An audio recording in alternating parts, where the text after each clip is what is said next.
Okay, hello everybody. I think I'm live. I'm not sure, but I think I am. How's everybody doing? Or is anybody in here? I can't really tell. I know Ancient's in here, but is there anybody else? Let me see. Let me check. Okay, hello everybody. Oh wait, what happened here? I'm not sure, but I think I am. Oops. How's everybody doing? Okay, that works. In here. All right, that works. Sorry about that. Yeah, my YouTube page was kind of in limbo, and it finally got out of the spiral. But yeah, I'm back live. Yeah, I've been away for a little while. I had a nasty sinus problem I had to take care of. It's not too bad today.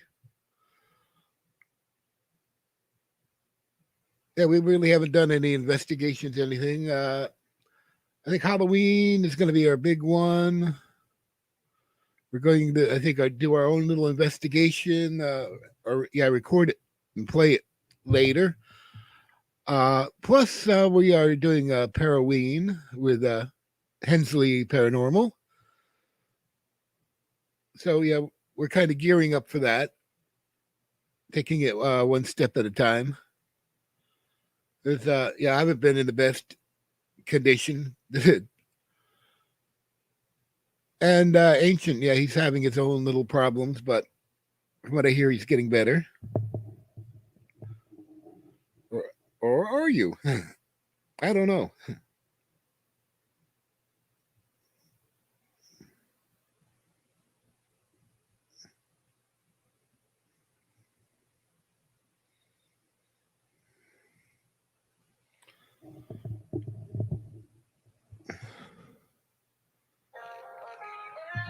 Oh, what happened there? Okay, I have no idea what happened with that. All right. Oh yeah, okay, that's good.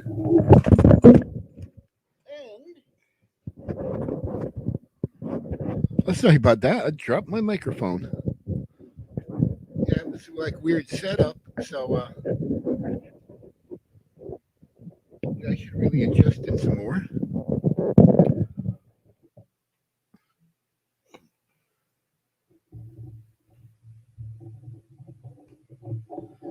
Yeah, it was like not a normal type of microphone, so I had to like modify the heck out of it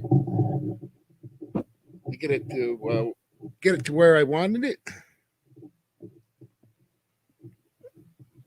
Yeah, I'm dropping phones and everything else. I don't know what. Okay, and I got a cord.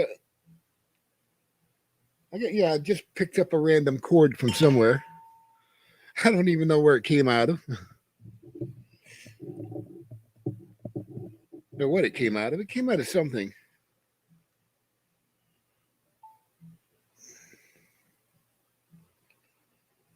I have no idea what happened.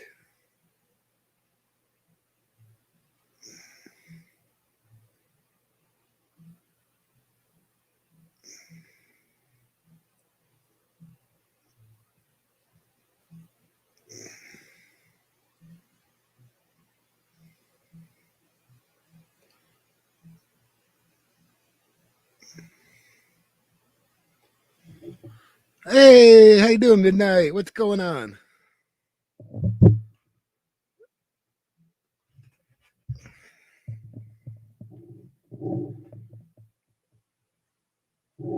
Let's see. Yeah, where did I put my? Oh, yeah. If you want to come up on panel, I can drop the link again. But I think I had it pinned up top somewhere.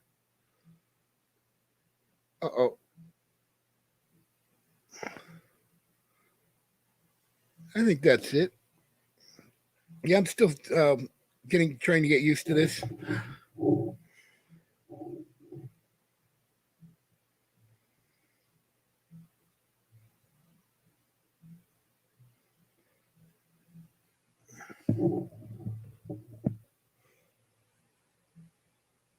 Oh yeah, you finally got me live. Yep. Yeah, it's been a while. I haven't done a. It's been a couple of weeks since I did my last live. Yeah, we've been like working on projects, other things. I'm kind of busy. Plus, I had like a sinus problem, and it kind of like was like a pretty big distraction for me. Oh, there we go. Oh, let's see. Bring up Midnight. There we go. There we go. I saw you. What's going on? Oh, same old, same old. Getting ready Yep. to do my live at 5 o'clock. Oh, okay. Yeah, yeah. I just decided to go live today. It was nothing else to do. It's yeah, weather's kind of getting chilly out now. It's like plus I need like another day or two to get clear up whatever's wrong with my sinuses. Yeah, you sound like you're a little stuffed up. Yeah, a little bit. Hey, Ancient Sites Preservation Group. How you doing?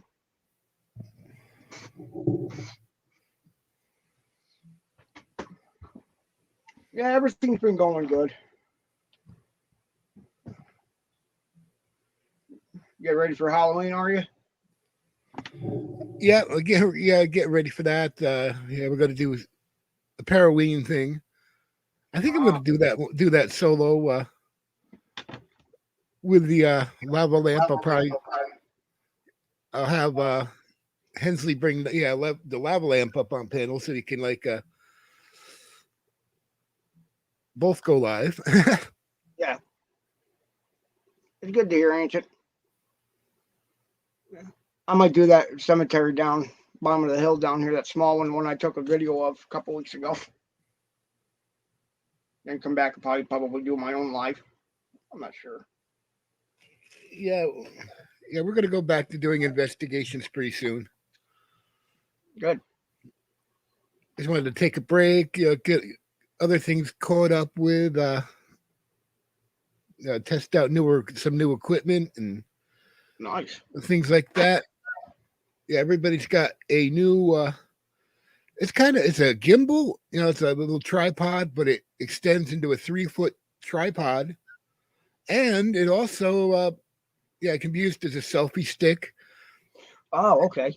And it's got a little trigger on it, so you can remotely take a picture.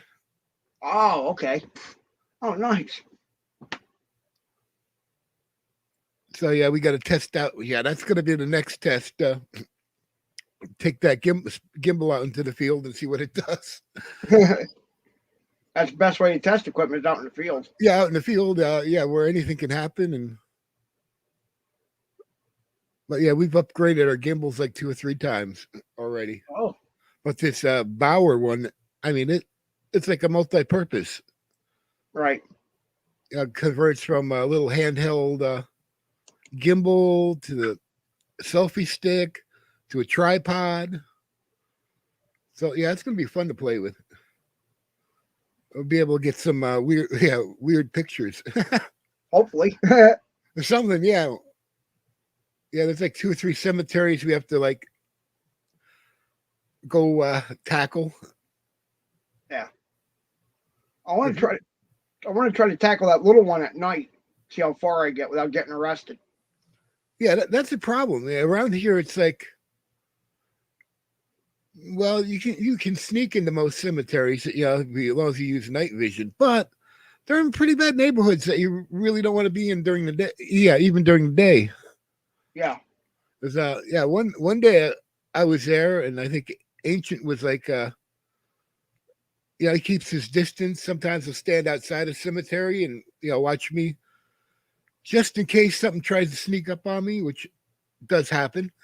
Yeah. I'm not, I can't like see all the way around me, and I've had spirits sneak up right beside me and talk into the camera mic, and I'm like, really? And I can tell it's like either on the left side or right side. I don't hear it live, but when I go home to edit, loud and clear. Yeah, it's there, loud and clear. Like, whoa, where'd that come from? Yeah, I've had EVPs like that too. And some are like in the threshold. They're like between EVP and necrophonic. It's like they're using the carrier wave. Yeah. And they're like, it's just they're broadcasting their own transmission on that higher frequency, whatever it is. And that's weird when it comes out. I mean, you can hear it loud and clear. It's not something that the necrophonic is even capable of making. Yeah. Yep.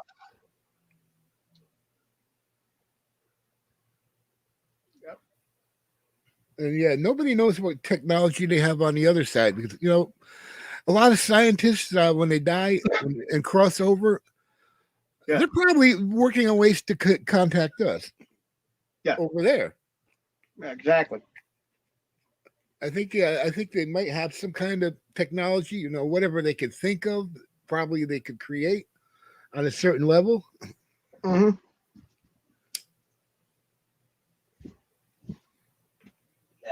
Yeah, I always thought that was possible.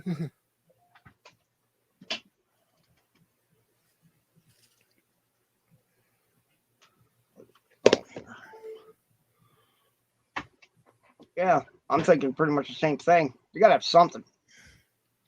Yeah, if you think about it, they're wearing clothes.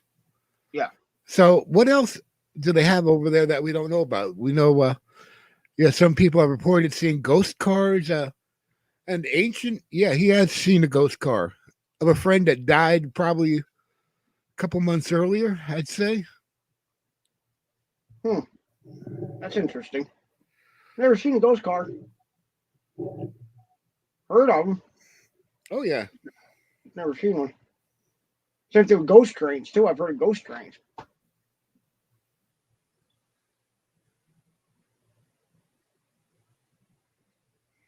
I only seen one video on TikTok where a guy was recording and he kept hearing a train coming down the track, but the train never showed up.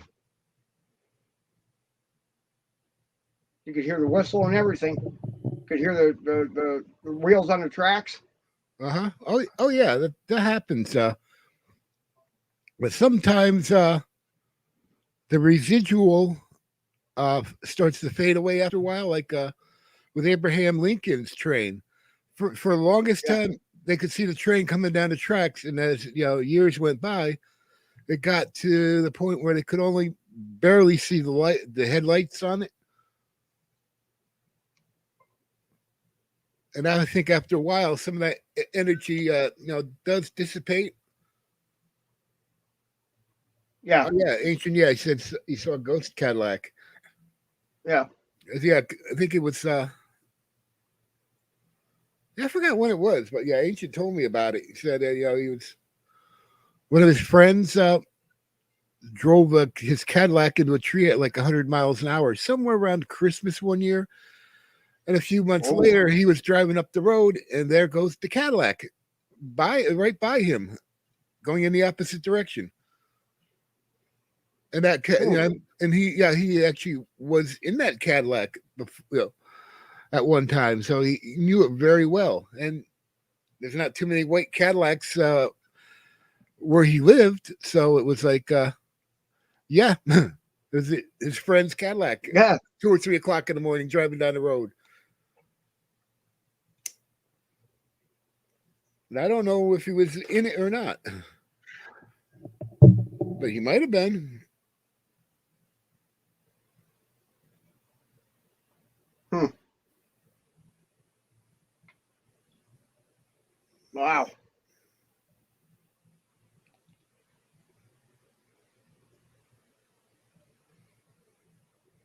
Hmm.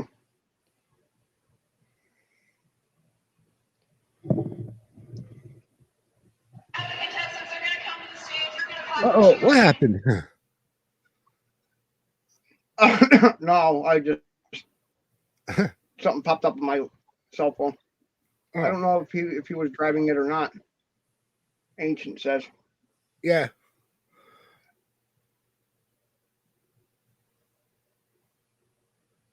Yeah, yeah, things like that happen to Ancient all the time. I don't know how or why. Neither do I.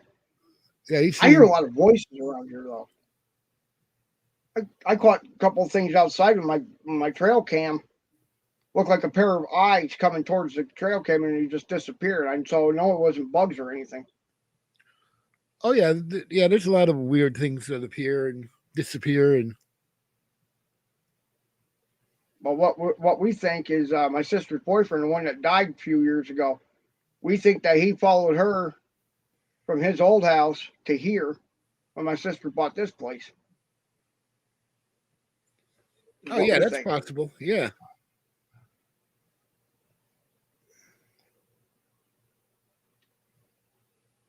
Oh yeah, yeah. Things like that happen. Oh yeah.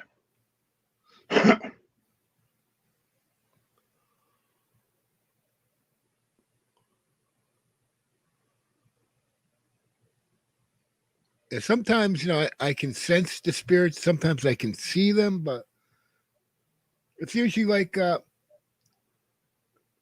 yeah, first like the where they walk. It's like I see like energy ripples on the ground.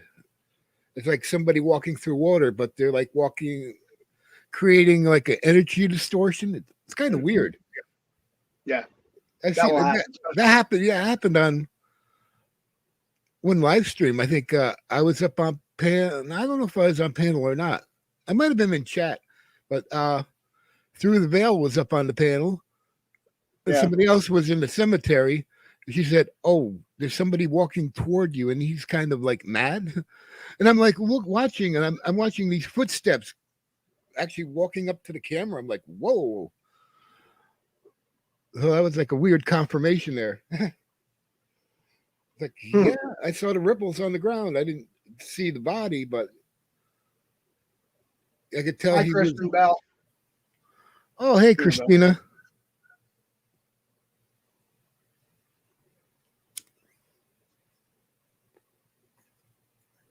Yeah, that was weird.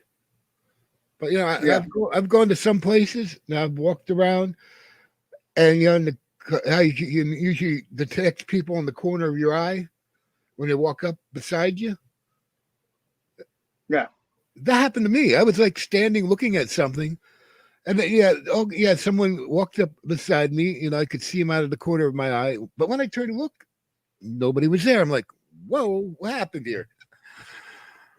I was staying at a hotel down in Florida the one time, just spending the night there, and I just put the beer in the refrigerator, a little refrigerator, and I was grab the remote, went to grab the remote off top of the TV, and I seen like a black mass right on the corner of my left eye. Scared the hell out of me. I never expected to see that. It was like a full black mass. Oh yeah, I was in a hotel room. Yeah. like that. Of course, that's Like that one oh, God. time the full body apparition punched me in the throat. Oh, yeah, he was standing right there, perfectly solid, looking at my lava lamp. He turns to look at me, and next thing I know, he pops me in the throat. I start like choking. I was choking for like a good 4 or 5 minutes. But it just became solid, yeah, solid enough to hit me in the throat, and he just disappeared. He hasn't been back. It's kind of surprising. Yeah, there's some Yeah. random white guy with short blonde hair, wearing a wife beater, standing looking at my lava lamp. I'm like, really? It's like, where'd you come from? No kidding. Yeah, but he hasn't been back, or I don't think he has, unless it's him that's connected to the lava lamp and I just don't know it. But yeah, there's something connected to it. But I don't try to push it. I'm like, leave them alone. Yeah. Yeah, sometimes it's just better off just to leave them alone and see what they're going to do first. Many yeah, times. yeah, whatever's connected to the lava lamp. I mean, it helps out. I mean, Yeah. if it says there's like 2 demons or whatever somewhere during an investigation, it's right. Yeah. Oh, demons, serpents, whatever. It's right. That was even confirmed by somebody else that was on panel once. I said, "Oh, the lava lamp's showing 1 serpent," and then I looked again. Oh, now it's showing 2. And Eric, I think Eric was on panel. Holly's lore. He was like, Yeah. Yeah, I saw one. Yeah, I saw 1 bad entity. Then he's like, wait a minute, no, there's 2 of them. So it was like double, confirmed again. He's watching the same investigation. Yeah. Yeah, but Eric doesn't really talk too much about his abilities, but he is able to see spirits, negative ones too. Yeah. Yeah. Oh, yeah. I've always known that. Oh yeah, I was Yeah, kind of surprised because a lot of people like through the veil, she can't see negative entities. She can see good spirits, but nothing really negative. But Eric apparently can, so that's like, whoa, okay. Yeah. Eric is gifted. He just doesn't talk about it. Matter of fact, all the times I've ever been on their live streams up on the panel with him, I used to go up on the panel with him a lot. Eric never talked about it. Oh no. But yeah, that was the first time he actually said something. He's like, yeah, I see those. Like, I'm looking at the lava lamp and I'm looking at him on the panel. I'm like, okay.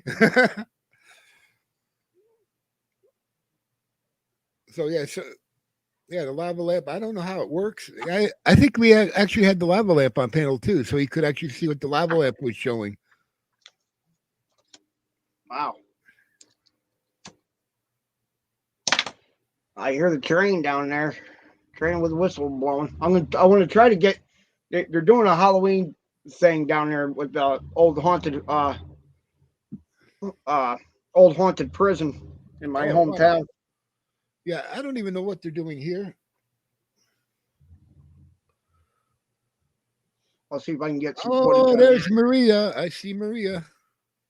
Hi, Maria Tobin, haunted Hellcat. Yep, that's Maria.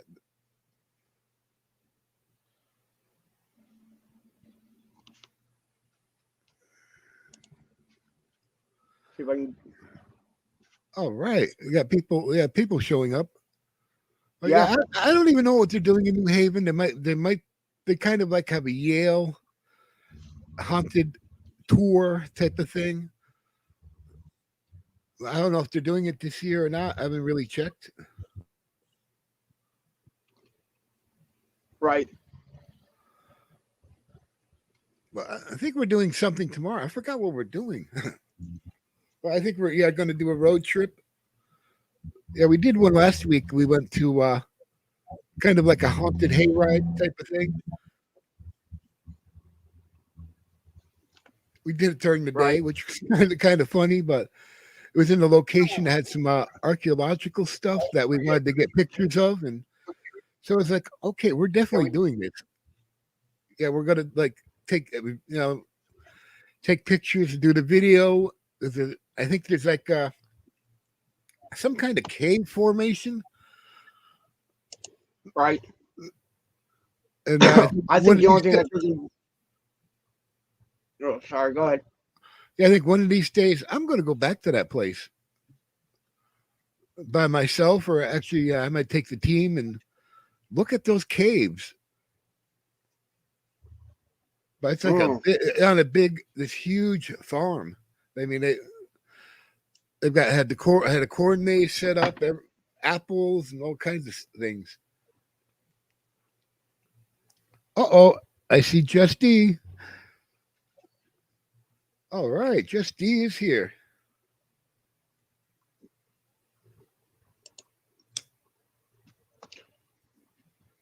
But yeah, we try to sneak out once a week and do something. Yeah, I gotta like see what we caught on that video. Yeah, I haven't even edited that one yet. Yeah. Oh, I try not to edit too much yeah. Some anymore. things, if there's like, It just if somebody walks into frame, of course I'm gonna cut them out. Yeah, when I'm filming. yeah. Some locations, there's people around. There's cars around, other things, and it's like sometimes, I got to cut them out. Yep. Especially when we go to the haunted, what we call the hidden cemetery. It's actually a graveyard, but we call it a cemetery. I don't know why, but it's like totally unmarked, except for a few graves that are near one of the churches they kind of preserved. But there's like 10,000 bodies buried there. Oh wow. And so it's like they turned it into a park. So it's like people are constantly walking by. So we have to edit those videos when we go there. Yep. Yeah. That's the only problem. That's the only problem with filming out in open public like that. You do a lot of filming. Like you get like 2 hour video. By the time you get done editing, it's down to like a half an hour. Yeah, that's happened. Yeah. Sometimes, we'll have do 2 hours of filming and use maybe like an hour to hour and a half.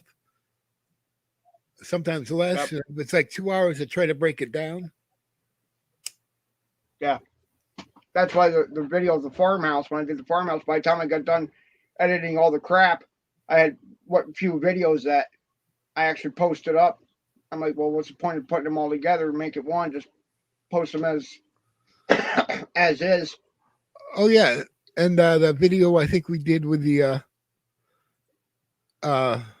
Mystic Aquarium, that one, oh boy, we had to edit the hell out of that one.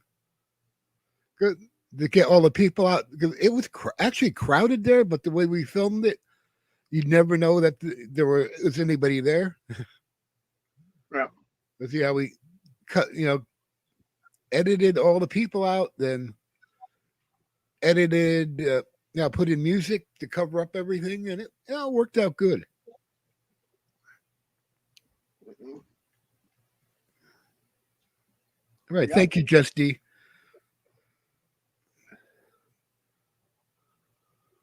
And yeah, my Nightbot is working. Unbelievable. Yeah. Sometimes they work great, but other times you can type out the same damn name over and over 50 times and it still won't drop the person's link. Yep, I had to work with it like 2 or 3 streams before I finally got it to work right. I think the one thing I forgot to do is add it to the mod list. I didn't even know it had a channel, but it has its own channel on YouTube. Yeah, it does. So I had to put the link in, and now it's working. Yeah. Yep. Hey, you have to. Yeah, it's like okay, you go. Yeah, you have to add it to the mod list or it won't work right. Yeah, that's what. Yeah, by the 3rd stream, I finally figured it out. It's like, oh, yeah, I should have read the instructions a little better. But yeah, I got it. I think I have it tuned right because it hasn't so far going after anybody yet. But then again, everybody I think is a mod. I think is it? Yep, Justy, Maria, cool. Me, yeah, we're all mods. Yep. Yeah, I just had to check with the my YouTube. I have that open.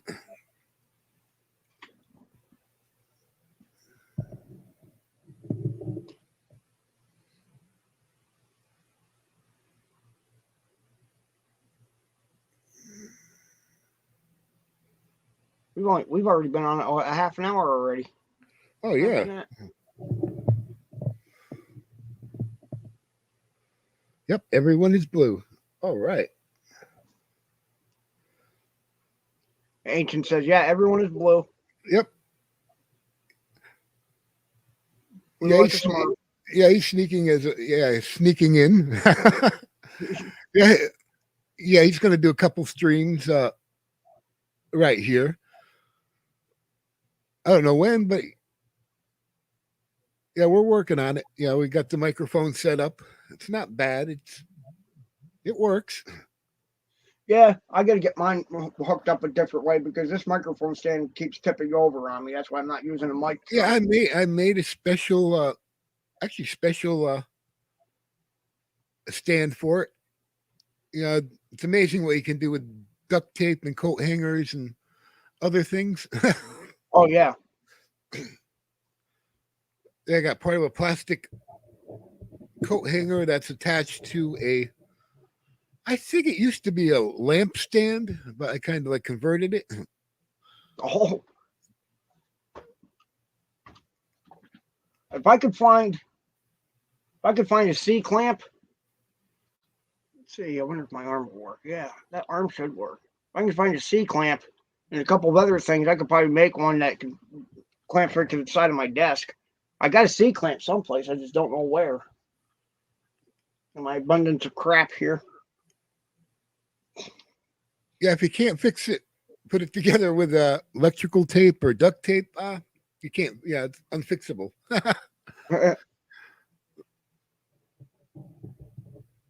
Yeah, I'm always like thinking of new things to play with. And the little boom thing that the microphone is attached to is part of a plastic coat hanger. So it's got little, yeah, spring action. If I bump into it, it shouldn't really, be too bad. Sort of like a little bit of a shock mount. We did have an arm. Those big. Those ones. Those big magnifying glasses with the light. Oh yeah. Oh. I did have one of them, but that got all busted up. Just got thinking of that. That would have worked perfect. Yeah. Well, since I have a music studio here, I got the boom stands, but I wanted to make something a little different. The boom stands nowadays, if you put too much weight on one end break with the pop filters, no, they just keep going down and down. Oh, really? They don't put enough weight on the the counterbalance. So I got to work on getting a weight, the right size weight. I might have to get some fishing weights and attach to the other end Yeah, to keep it from. Because I got the boom, I got the gooseneck attached, plus the weight of the microphone, which we have some old Radio Shack microphones, which were really good. Yeah. That you can't really get anymore. You have to go to eBay and get them. Yeah, pretty much. Yeah. Yeah, pretty much all the Radio Shacks have been shut down. I know the one here has been. Oh yeah, we had one downtown New Haven, and it disappeared. It was like, oh, what happened? Yep. Yeah, and it closed not too long after I moved here. It was like, whoa, wait a minute. Yeah, I was going to buy all kinds of stuff from there. So luckily, a lot of people had stuff on eBay. We've got Radio Shack microphones. I got a little 4-channel mixer. Yeah, I got a few other things at our Radio Shack.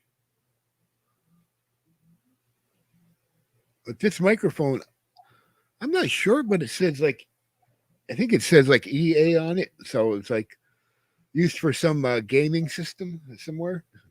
Oh, EA Sports? Yeah. Yeah, all right. Yeah, I got a couple of Xbox games that are made by EA Sports. Yeah, but Ancient just happened to be in a little thrift shop that was it's called Savers. It's like Goodwill but better. I think there's 2 or 3 Savers around Connecticut. They always have better stuff than anything you can find at Goodwill. But we've Oh, seen where the stuff from Goodwill comes from. They have this like center sorting place, and they have like bins of stuff, and people are just throwing stuff around, and then they yeah. transfer whatever's left over to the different stores. So Mhm. yeah, but savers, I mean, people just drop off the stuff there, and it gets put on, put out in the aisles, and it's usually in very good condition.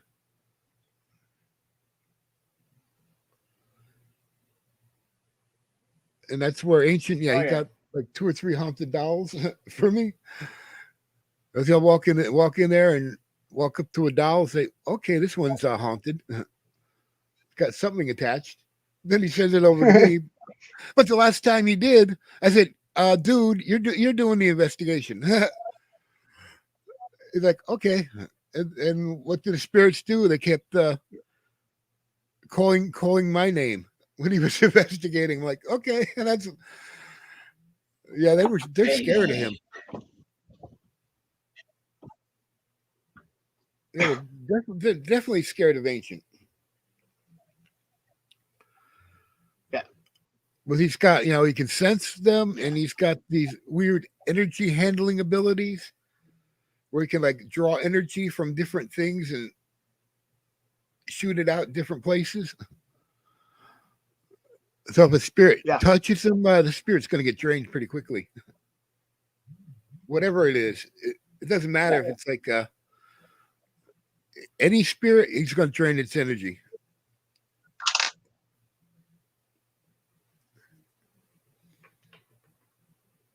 But yeah, he likes coming over here sometimes to used to play with my EM pumps. Now I got the plasma globe. That thing will pin a K2 meter at probably about 5-6 feet.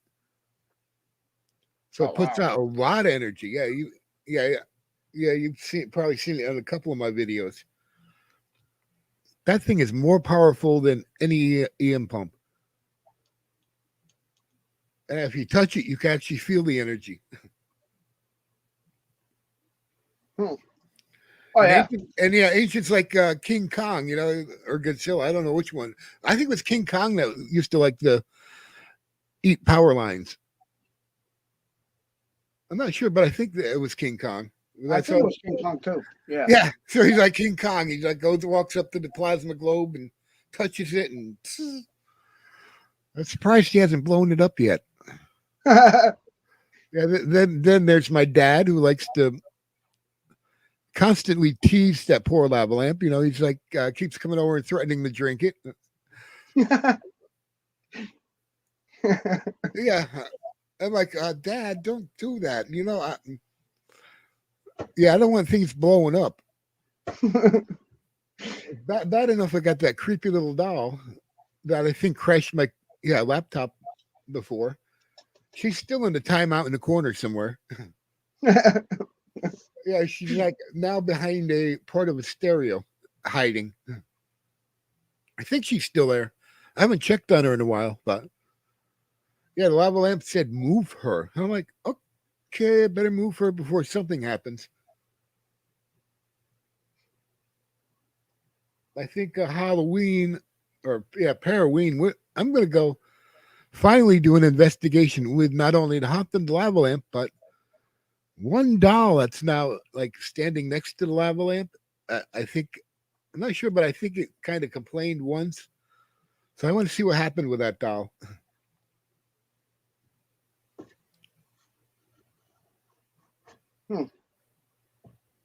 Yeah, I'm going to try to hit that cemetery down here.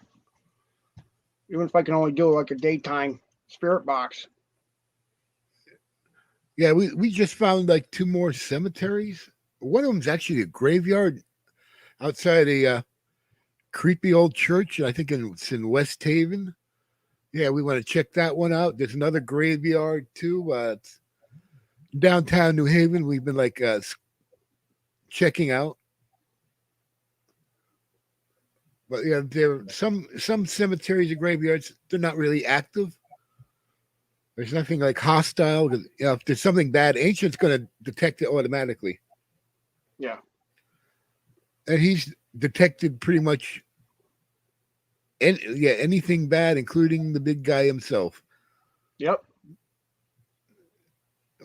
Now that one down here, I'm not so sure about that one because there's quite a few young people that's buried down here in this one.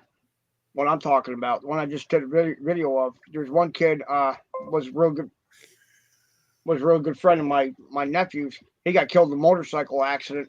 He died so quick. I don't even think he even know he was dead. That does happen a lot. You hit the front end of a farm tractor going well over 100 miles an hour on a motorcycle street bike. Oh boy, yeah. On his way to school, you only had like 2 more weeks until graduation. Yeah, that does happen. That happens a lot.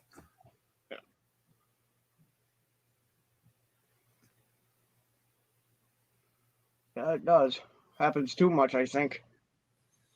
Oh yeah. It's a miracle that some people actually make it out of their teens. Yeah. I mean, especially nowadays, from what ancients said, even my dad, they're like saying, we never got fast new cars. They had to always get the the old bombers. Fords, the old bombers, the Fords, the Chevys, and some of them were like 10, 15 years old. But nowadays you got kids driving these brand new cars. Freaking Dodge Chargers, Dodge Challengers, freaking all this Ford stuff, Mustangs, all these fast cars. It's like, yep. And even you have old people driving some of these fast cars, and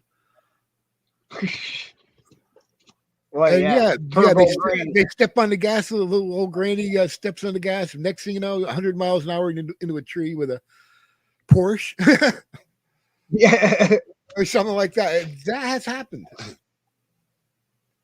Oh, yeah.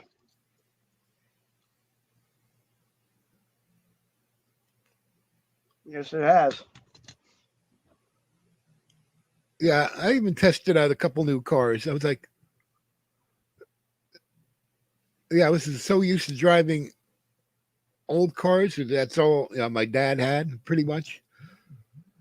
I get behind the wheel of one of these new cars. It's like you just barely tap on the gas and the brake, and oh boy, it's like, whoa, what happened here? My '84 Trans Am was that way. All I had to do is just hit that gas pedal just right way, and that whole car would be doing donuts in the road. Yeah.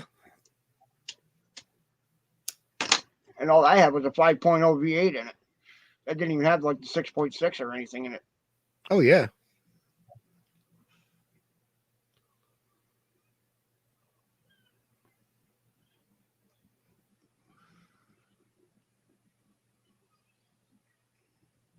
Yeah, some of these new cars. Oh boy.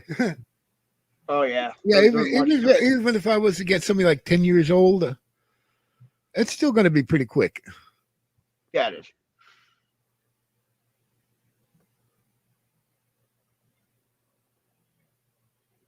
But yeah, my dad grew up with like old cars, like old Fords, and I don't think he had anything newer than 84, I think was the newest car he had at one time.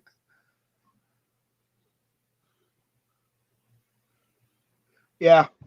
The oldest actual car that I had actually on the road was a 78 Ford Limited Edition 2nd Series. Oh, okay. Yeah, I like the old cars. Yeah. I don't like anything with like a computer chip.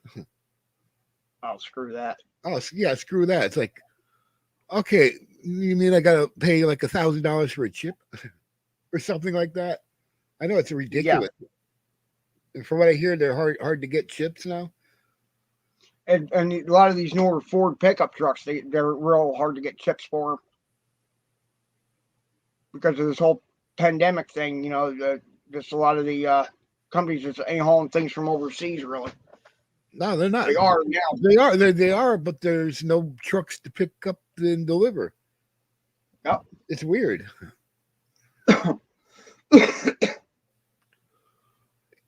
Yeah, from what I heard, the port fees are getting ridiculous. They went up 100 and something percent, something like that. Some weird number. Yeah, they went up. I think beef prices went up too. Yeah, yeah, everything's going up, and Yep. it's starting to show in some of the stores, even Walmart and places like that are finally being affected. Yeah, Walmart, definitely Walmart. Walmart, I think, is one of the first stores to be affected by price rate rises. Yeah, just shortages. That's actually starting to get empty shelves. Certain Mm-hmm. products like you don't see anymore. Yeah, that's why I'm hoping to get it. My next house, I'm hoping to get out in the countryside because that way, if I start running low on food, I just go outside and shoot something. Yeah, right. Yeah, we have a couple thousand acres of parkland around here, so yeah, we can disappear. Yeah. Yeah, go out in the woods. Yeah, I'm surprised we haven't done that yet, but we haven't really found a good place to go. Yeah. Around here, you don't really want to hunt too much around here because of all the state game lands. You get a lot of trigger happy morons around here. Oh yeah, that too. Yeah, we got that. Oh yeah, we have that around here. Yeah, yeah. I believe it.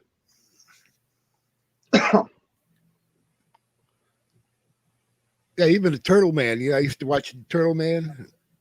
Yeah, he had a show on Discover. I don't know what channel he was on, but he said he had to paint the side of his house orange or something like that to keep people from shooting at him.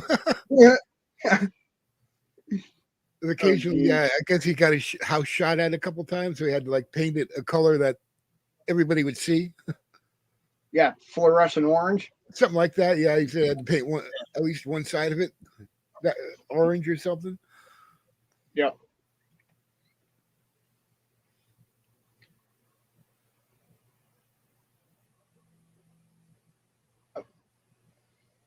Hell, first day of deer, we get first day of deer season off around here during school. Yeah, the seasons are kind of been mixed up. Right when the pandemic, hit and everybody was starting to get locked down around here, the governor said, "Oh, fishing season started it's like 2 or 3 months early."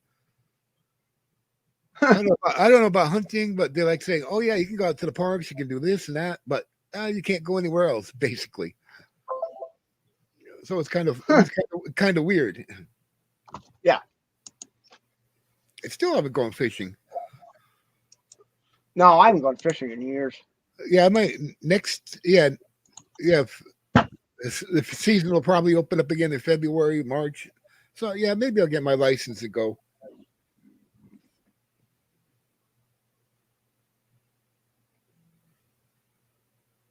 Yeah, I don't know. I might. It all depends on what's going on. Yeah, that would be a pretty cool video. Go fishing. Hopefully, I find a place with some fly fishermen that I can like fish around like we used to do. Yeah, the guys, fishing in this one river, fly fishing, not having any luck. Here we are, casting out worms and stuff, and we're pulling in fish like crazy.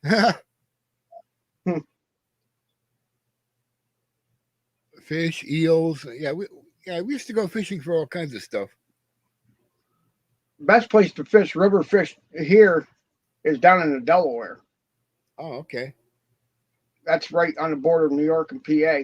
I mean, where we used to fish, you can literally wade across the river, all the way across, and be right in New York State. That's how shallow that part of the river is. Oh yeah, So okay. It doesn't get any deeper than your knees. Oh, that's good. Except when it rains. Then it floods out the whole area. Yeah. Yeah.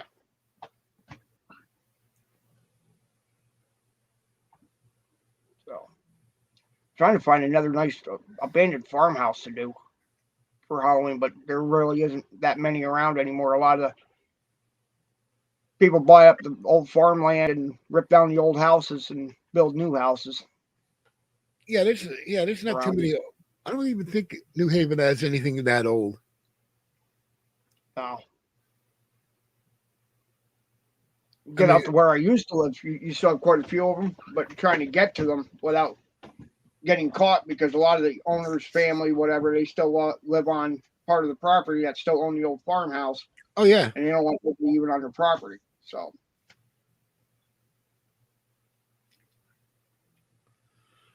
but we can pull like strings if we really want to check something out, especially if there's something archaeological on the land. Yeah, we have. Oh boy, yeah, there goes my throat. Yeah, we have connections here and there, high level. a lot of my connections retired or just all out quit. So I got to go back around and try to get to know some of these new connections, make news.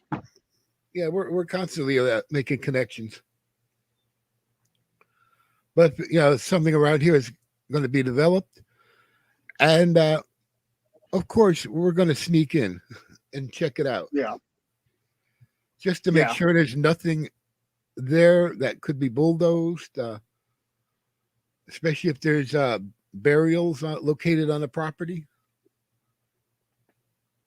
Yep. Yeah, we're going to sneak in. And I think a couple times, we'll even notify the authorities saying, look, this is what we do. We do a lot of land preservation, other things. We're going to be sneaking out to these properties. So if you get any phone calls, ignore them, basically.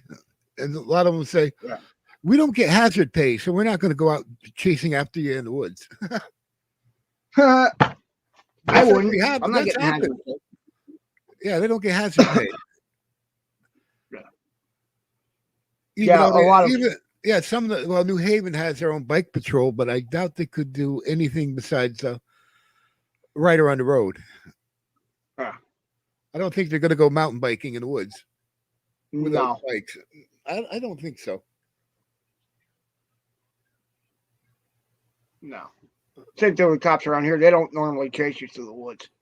Not unless they absolutely have no other choice. If it's a state park or a federal park, we can go in there and do whatever we want, basically. But some other properties, if it's going to be developed, we're filming it. Yeah. And if they have board meetings and state archaeologists, or somebody comes and says, well, there's nothing there. We're like, excuse me, how about this site? How about this one? How about that one? Oh yeah, and you were digging over here and not over there where you should have been digging. So some of them just dig a hole in a random spot, nowhere near anything. So they're guaranteed not to find anything. Yep. If they do, they're paid enough money to ignore it. Oh yeah. Yeah, all the developer has to do, give them a couple $1,000 here and there, and I don't see nothing. I see nothing. I see nothing. I know nothing. I don't hear nothing. Yep. And we're like, okay, here we go. Here's some pictures. Here's all the documentation of similar sites found in other places all over the world. Some of them are identical sites. We've actually had archaeologists come in from other countries and look at some of our stuff, say, none of this should be here, but it's here. And we can't explain it. And if we were to say anything publicly, we'd get ridiculed. Oh, yes. And that's a problem with archaeologists. They want to stay in the loop. So they have to kind of go along with like, well, yeah, the Vikings were here. And we're not going to say anybody else was here earlier. Even though they actually found ruins recently in California. And some old stone walls were identical to ones that were found in ancient China. Oh wow. Yeah. Thought I heard about that. Yeah, I actually posted a. Yeah, I think I posted a link to a video not too long ago that said, yeah, with this one archaeologist, he was like looking at the walls in California, and they went over to China, talked to some people there. They said, "Oh, damn! If you said didn't say these walls were in California, we'd think they were here." So the Chinese, they were actually mapped out most of the west coast. They probably went as far as the Mississippi River.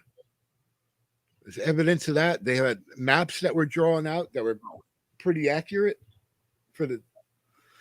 And they've actually had ships that were like over 100, I think 80 to 100 feet long, and I don't know how wide. They had some big, heavy timbered ships. And they actually recreated one, and it's somewhere in China. And these things were, you could fit like the Nina, Pinta, Santa Maria, and all these other ships inside of it. And they had a fleet that they had fleets of these ships that they'd send out, and they ended up in, I think, Africa, South America, other places. It's Right. actually written in the Chinese history that these, and they mentioned, actually some of the maps had mentioned the Grand Canyon and other places like that. So a lot of these ships carried treasure. So there could be actually Chinese treasure buried somewhere. And one explorer that worked with them was Marco Polo, and he definitely was in the United States at one time. He was. Hey, Cranky Frankie.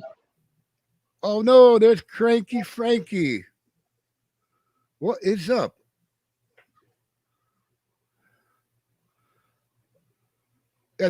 Chinese. Well, soon, David, I'm gonna have to hop off because I gotta get ready for. The Night Stalker's here. Oh no, Night Stalker. Night Stalker. I gotta get ready for my life. Oh yeah. Oh, all right. I'll stay here for a little while longer. Yeah, a little while. It's not that late. You got like an hour, hour and a half, something like that. About an hour. Hey, Warhorse, how you doing? Yeah, the Chinese, they were all over the place, and yeah, Marco Polo was actually spying for the Pope in Rome, so he was like working with the Pope and the Chinese to explore certain countries. They had their ships were like superior to anything that the Europeans had. Oh wow!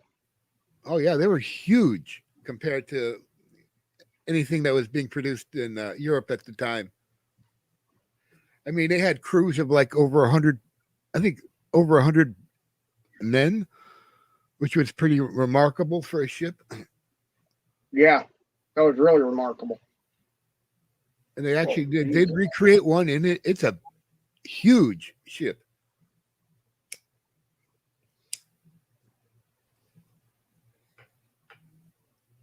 And I think the Minoans, they had their own ships that were capable of transporting iron ore from the Great Lakes to all the way back around the world, practically. Yeah. And some of the Minoans, some of them were black. So there was definitely communication with Africa and other continents. And they, even the Moors. The Moors were probably one of the African tribes that went out to sea. They went all the way over to England, Ireland. There's even stories of Native Americans going over in some kind of boats, going over to Europe. So there was like really no period in time when the world was isolated. Everybody kind of knew what was going on. Even Columbus had maps that he shouldn't have had. And the Basques were sailing. They had ships that were sailing off the New England coastline. They were following the migrations of fish. I think cod and other fish. So wherever the fish went, and they ended up in New England.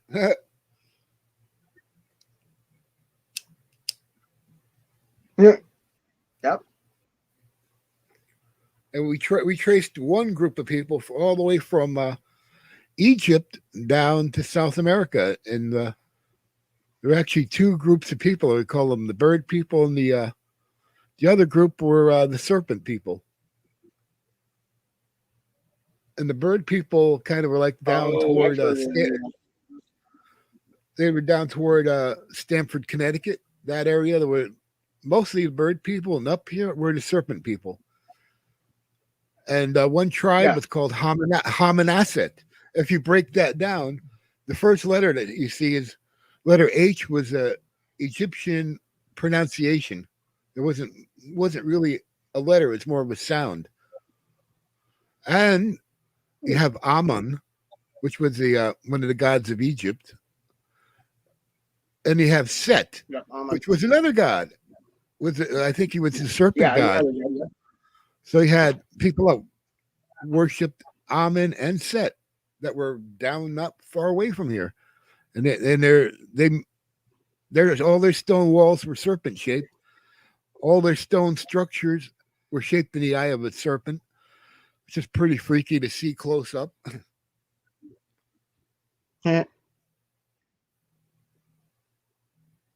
Oh, good. Oh, that's good, Night Stalker. Yeah.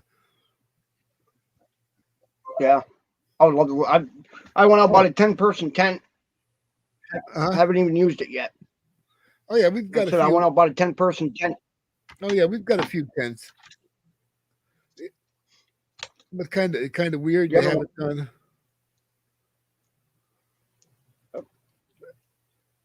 Yeah, if anybody wants to come up, I got the link there. My other tent, my 4-person, I got crushed. Yeah, I got a tent from one of my neighbors. But yeah, we might use it.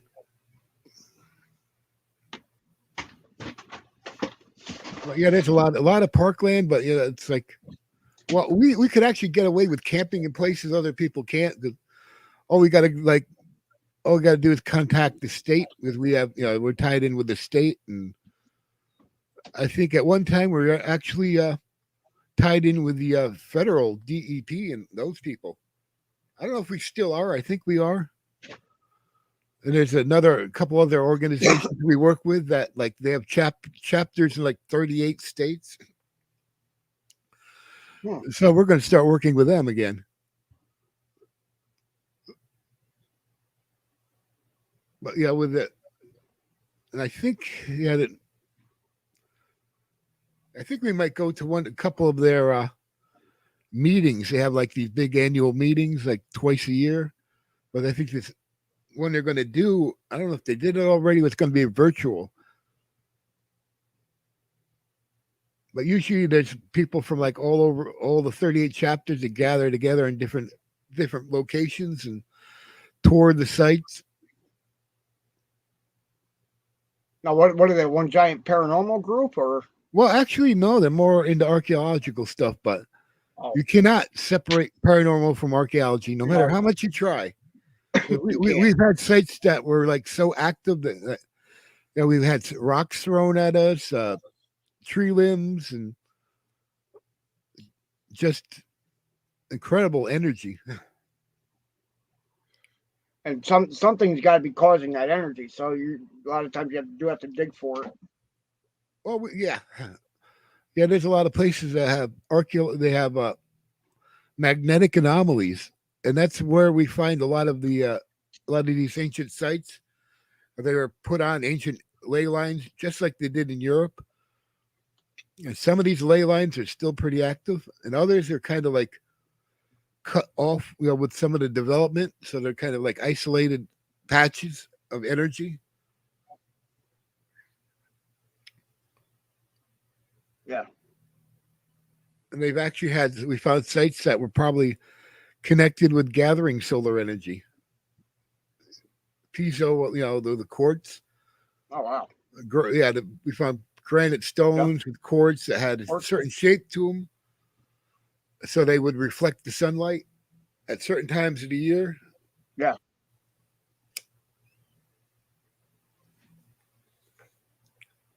But right now we're kind of in a process of mapping out one 1,600-acre park. Yeah, we're going to start exploring it. I don't know when.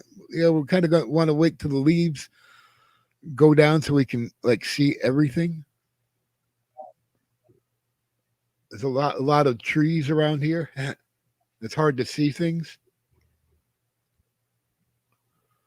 But yeah, there's yeah, one 1,600-acre park. And they've done archaeological surveys there, but nobody was trained like we were to look for European things. A lot of them say, "Oh yeah, everything's Native American here." It's like, No, not no. necessarily. Some of it is, but we have found native walls, and they kind of like picked it up from the ancient Europeans that came over here. But they made their walls so that the wind would go through them. There was like actual gaps between the stones because they didn't want to obstruct the wind. Right. Yeah, we found a couple sites like that. They were like combined sites. We had two technologies working together at pretty much the same time. But then I think what happened in Stanford was the natives kind of like revolted at one point, and I think killed off everybody that was there. Pretty much anyone that wasn't native was killed off. Yeah, sounds logical. Yeah, we found one site in Stanford where everything was like stopped.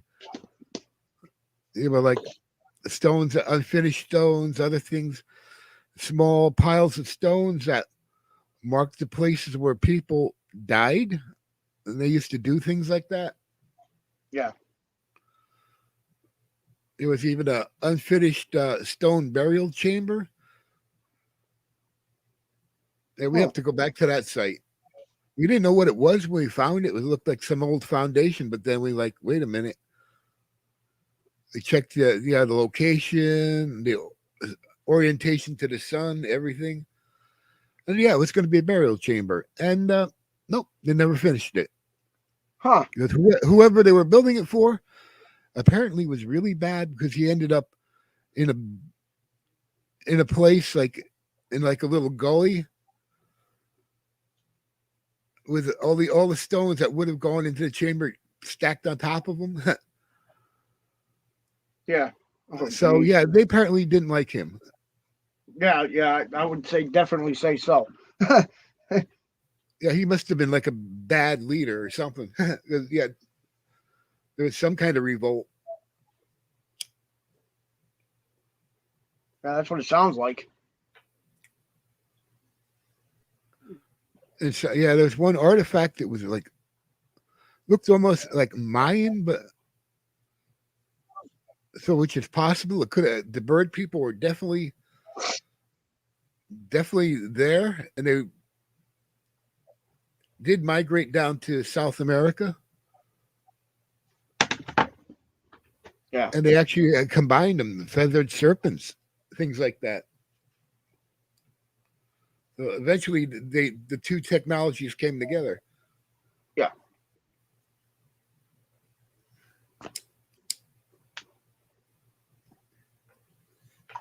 There's one group of people. I think they were basically Minoans and Hittites. Hittites. Yeah. Yeah, the Hittites. They were another people. We found things that looked like they were more Hittite than anything else. Yeah. Hmm.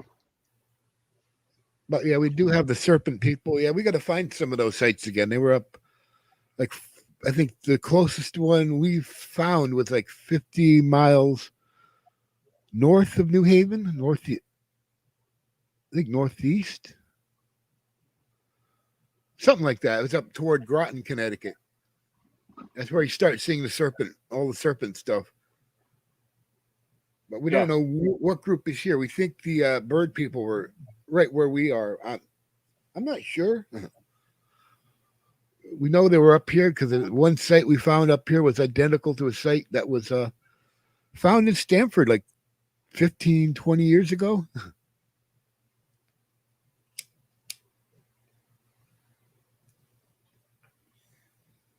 So yeah, we really got to get back to that site and Well, yeah, we're just waiting for the leaves to go down. Yeah. Yeah.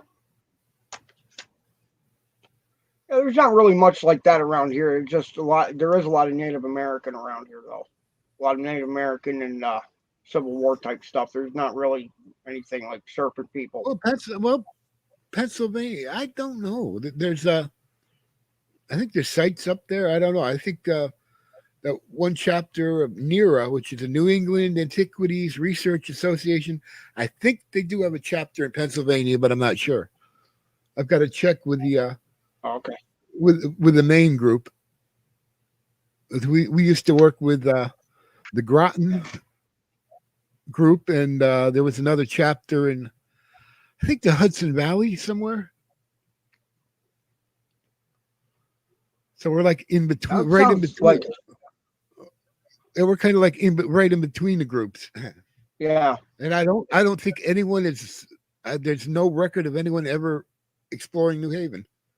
So we're like, and same thing when my dad started the organization and was like, out exploring in Stamford.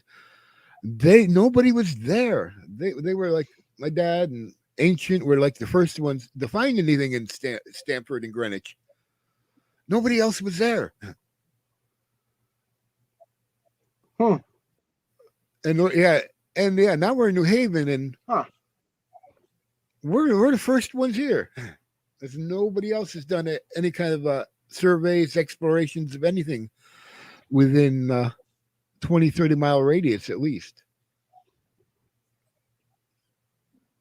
I wonder why that is. Part of it's tunnel vision. I think Ancient used to know a paranormal archaeologist, ufologist in Greenwich, and he was like up in the Hudson Valley looking for stuff. And Ancient went up to him once, said, have you ever looked for anything in Stamford or Greenwich? He's like, no. He says, well, guess what? I'm going to do it. So, yeah, July, God, it was like before I was born, July, 1993, Ancient went out in the woods fishing, looked up at a cliff face and found this beautiful stone. It was like almost in the shape of a quartz crystal jutting out of out of the cliff that was, and it was like placed there. I mean, it was, and there was even used to be a standing stone. No, actually, no, it was a dolmen. It was a huge boulder that was on top of these stone pillars. It was somewhere nearby. So the people were building a road at the time, and they took the stone and drilled a thing into it so they could connect it to a crane, and they dropped it into the river. What the hell? What would they do that for? What, did you get in the way or something? Well, they were trying to build a road. I guess it was in the way, so they moved it. Yeah, I'd say so. Drop it in the freaking river. Jeez. Yeah, it's actually actually a metal screw or something at the top of it, where they connected it to the crane. Huh. Yeah, dropped it right in the river. It's like, okay. So that was one of his first sites, and he found a 200-something acre park. He said, well, I found his, you just followed the river up and found, I don't know how many sites in that area. Burial, ash burials, body burials, all kinds of stuff in that one area, 200 acres. I've seen a lot of those sites too. And the same now, Ancient was the first one that found a site up here. And it was kind of a type of dolmen. It was what we call a puzzle stone, which they used to take boulders. They broke them up into like 3 or 4 pieces. I'm not sure, but I think they hollowed out the middle and they put the stones back together. And we actually have a couple Really? sites. Yeah, we have a couple sites up here like that. We had a couple in Stanford that in Greenwich that were like that. And they were huge stones too, like 100 and something tons. They actually took an entire like stone ridge and they broke that apart for some reason and put it back together. Huh. So there might be hidden burial chambers, which is possible. So yeah, we got to get back to those sites and see if we can put some endoscopic cameras there. Oh yeah. Yeah, we do. Yeah, we do have all those cameras. We got micro cameras. We have endoscopes. We got night vision.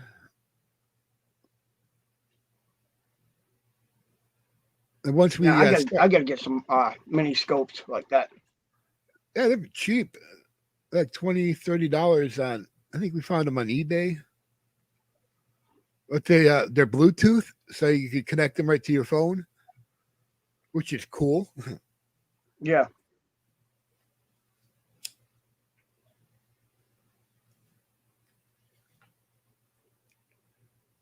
I think, Agent kind of like found them first. Yeah, where he lives, one of the maintenance guys, he had this endoscope camera. And Ancient's like, whoa, where'd you find that? He said, oh, I got it on either Amazon or eBay. And it was like hooked up to his phone, and Ancient was like flipping out. He's like, we got to get one. So we got like 2 or 3. That's what happens. Yeah, you find so. Yeah, one of us will find something. Say, "Whoa, we can use that." Yeah. Yeah. And everybody else sees it, and then they want one. Yeah, right.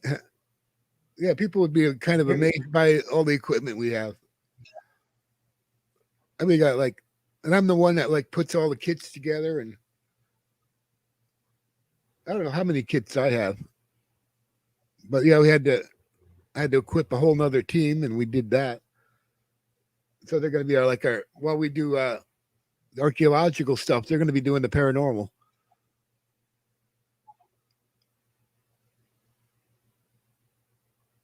Yeah, we want to record pretty much everything.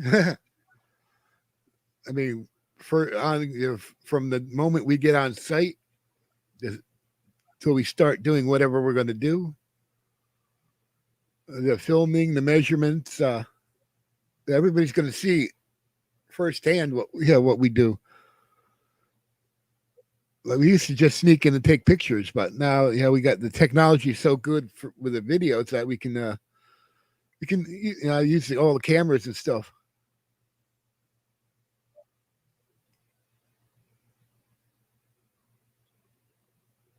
I do have a brand new Sony. You lost your audio. I did? Or did you? I think my. Yeah, for a second there, I think. Yeah, I don't know.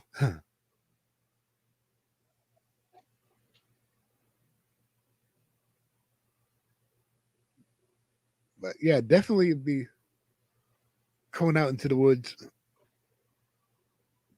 I got a brand new Sony digital camera that I think takes video. I haven't used it yet. I just bought one, brand new digital Sony. Yeah, the one I got digital and photo. Yep. All right. Yeah, mine takes video and still pictures and it takes AA batteries, which is good because a lot of these cameras, they might be good for now, but a couple of years, good luck trying to find power packs and stuff for them. Or batteries. Yeah. I think this one takes 18650 batteries. Let me check. I know my other one does. My other camera, that takes 18650. Yeah, some of those batteries are going to be hard to find because I've got some cameras here. The batteries for them do not exist. So if I'm ever going to use them, I'm going to have to convert the power packs to use something different. Yeah, this one doesn't take double A's. This one takes the standard Sony batteries. It takes batteries like this. Oh yeah, yeah. I get the Sony with the double A's. I was like, that'll work. Yeah. I got plenty of rechargeable double A's. I mean, Oh yes. When I got the camera, I got like 4 or 5 packs of the double A's. I got the chargers.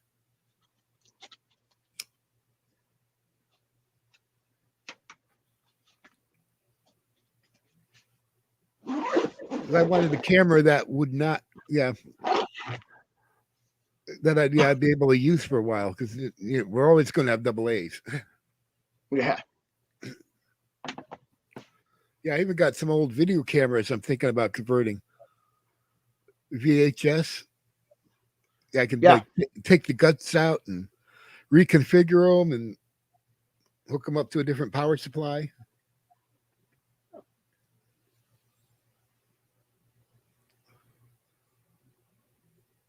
Yeah, I think one's a VHS and one of them's with one of the other types had even a smaller cassette.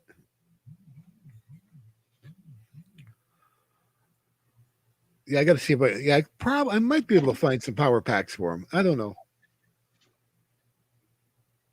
I know my brother had a power pack that would have worked on this camera, both of my cameras actually. Problem is he needs it for a cell phone. Yeah, I'm pretty good with some electronics. Other things, yeah, computer programming, not so good. No, same here. Yeah, it took me. Somebody wanted me to use Discord. I'm like, okay, I downloaded it. Then I was like, okay, what do I do now? And finally, people sent me links to their channels and whatever. So I'm actually going to some of their chats on Discord.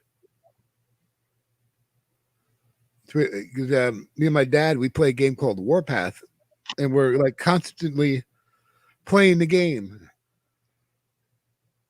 Yeah. I have my own alliance with like 130. I think we're up to 130 or 40 members. Oh, and we're causing like trouble all over the place.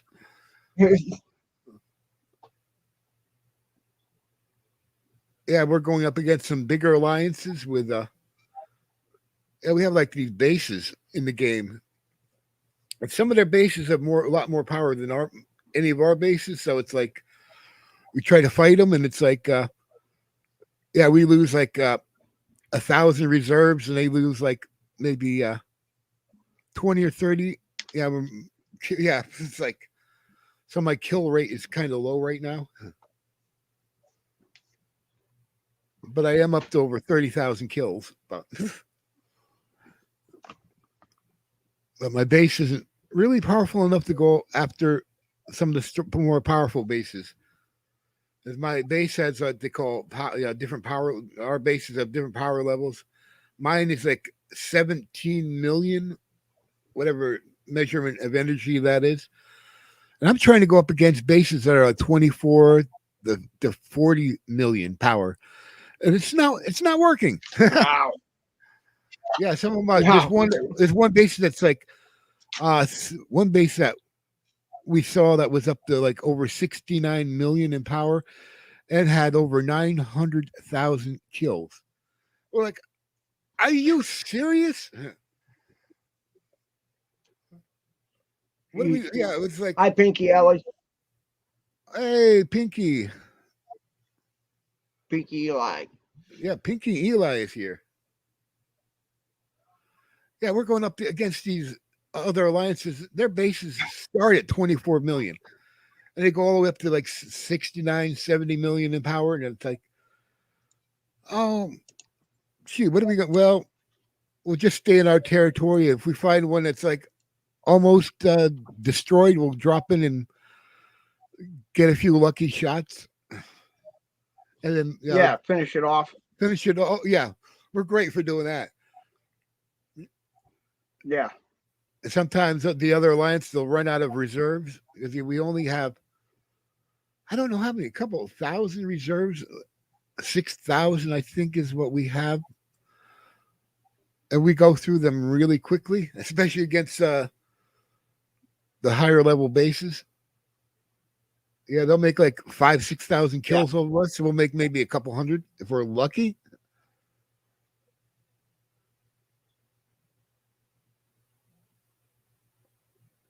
But yeah, we're really hoping that we find a weaker alliance that we can go after. We went after one alliance. I think one day of fighting, I made over 12,000 kills. Jesus. That was constant. That was like a week. Yeah, we were at that. And then another alliance dropped in right in between us while we were fighting and set up shop. And they had their bases were like 24 million and up, and we're like, oh, geez. It took we tried getting rid of them, and they made friends with the people that ran the city. We have different cities, and then it was like then we got scolded for going after this other alliance. We're like, well, you know what? They dropped in on us. We didn't know what they were doing. If somebody drops in and starts building, and they got like drops in with 10 or 15 bases, we see them automatically as hostile. But they went. Yeah. But luckily, they went after the other alliance that we were fighting. They left us alone. There was one point we said, you know what? We want more territory, so we were going to try to eliminate them. Then we got into trouble for it. Like, really? Come on, guys.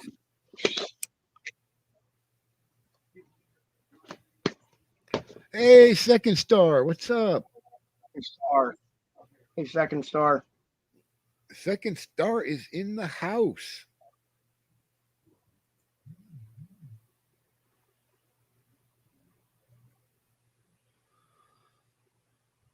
Yeah, it's a crazy game. But I'm like I'm the leader of the alliance, and my dad is the diplomat. But yeah, some diplomat. He'll drop it and start blowing up bases somewhere randomly. How you doing, Second Star? Oh, it's raining outside now. That's fun. Oh, it's raining where you are. Yeah, we got like a clear sky. Yeah. Pretty much. Looks like it might be getting a little bit dark.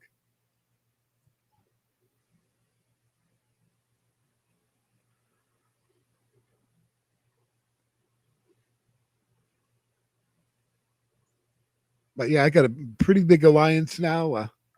We're kind of like teamed up with another alliance. You know, anywhere they go, we try to go with them. And we got territories in like five cities now. We started out in Charleston. Then we went to Salt Lake. We set up a huge territory there. Then we got permission to build in Atlanta, which was the main hub of our larger alliance group. Then we snuck off to Vancouver. That's where we did a lot of fighting. Yeah. And then we set up a little territory on the side in Memphis where we're building what we call builder bases. I'm gonna make like a whole fleet. I can make up to 50 bases if I wanted to. So I got like 4 or 5 now. So I can be like in 4 or 5 cities just by switching my profile. It's going over to the other base. Yeah, I do that sometimes. Okay. Yeah, it's a game called Warpath. Oh, okay, you did read it.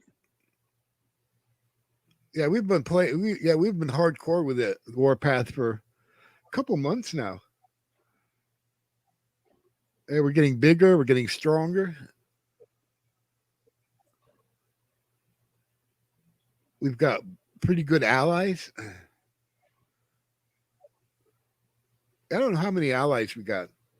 I know Memphis we have sort of like two allies, but they fight one another, so it's kind of weird being having them both as allies. But I'm sure we could get them to stop fighting long enough to help us out.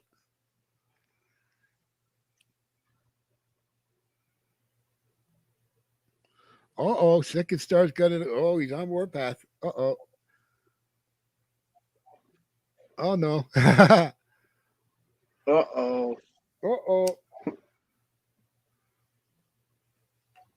Yeah, we play on server 17 because there's like different servers in the game. Yeah, we pretty much not quite. I think our alliances or our larger PA alliance is it pretty much runs part half of server 17. There's my alliance PACB, we're the Chaos Bandits, and then there's Past, there's Paco, and there's Paca, and there's like I don't know how many alliances. There's a couple that are like they changed their names from PA to something else, but they're still part of PA.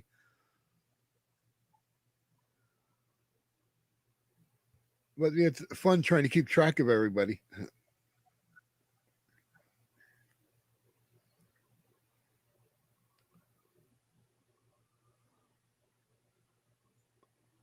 But yeah, I became leader overnight. I was started out as a rookie. It was like a week after I joined.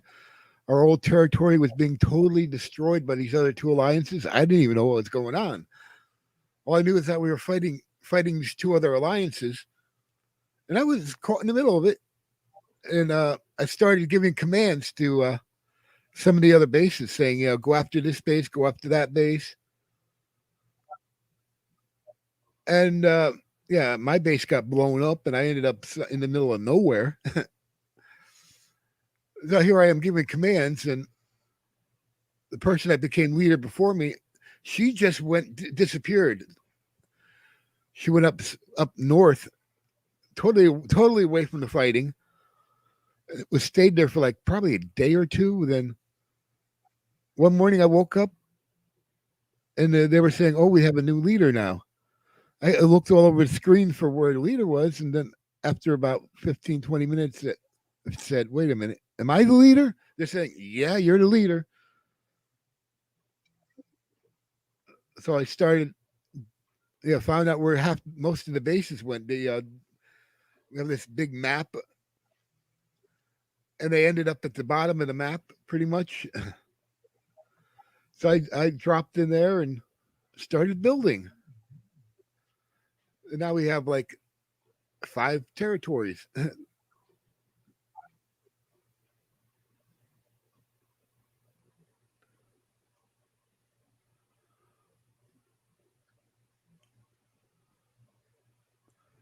And yeah, first when we went to Salt Lake, this other alliance, I don't know if it's PACA or PACT. Yeah, there's PACT, and one of them, the leader of one of the alliances, said, "Well, we'll let you have a little bit of this territory here."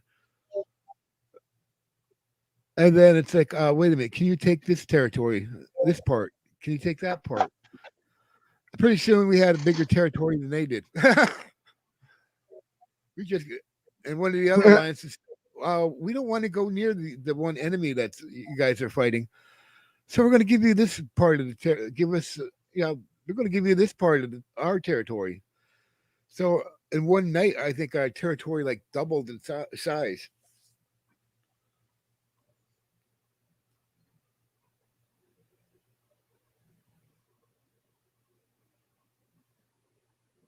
And everybody else was kind of surprised. Then when I found out Atlanta was being invaded and they were having like a war there, I was like, talked to the top ultimate leader of the whole PA alliance. Said, do you mind if we build in Atlanta? He said, oh, go right ahead. Just contact one of my lower level guys, and we'll let you build there.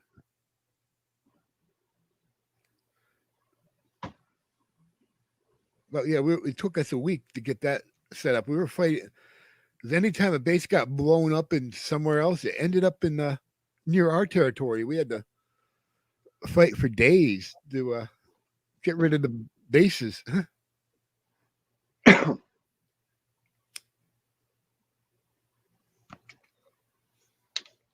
And finally, we got to a point we ran out of reserves. We had nothing to throw at them. We had nothing. We each have like 5 vehicles that we use. Either infantry or units. And I ran out of reserves. I couldn't replenish the units to fight with. And Okay, oh.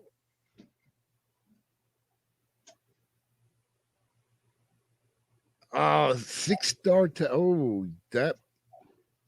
All right, 6-star Tigers. Yep, I've got. My units are 2-star gold. I got 3 Tigers and a 2-star. Let's see what else I got.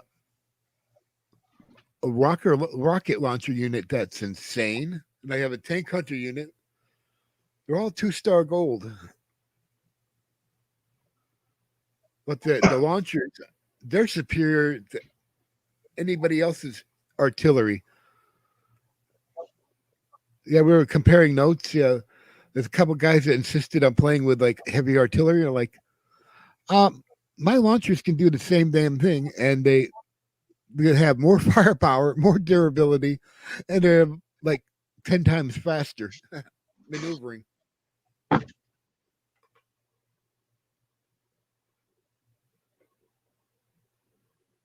But yeah, that keeps us busy at night.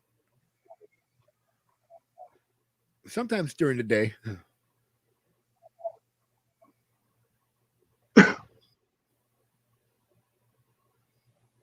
But we're right now. We're about 4 days away from a major war. There's going to be a big war breaking out. Oh, nice. Not really, because the alliances that we're fighting against, they're the ones that have the bases with 24 million power and greater.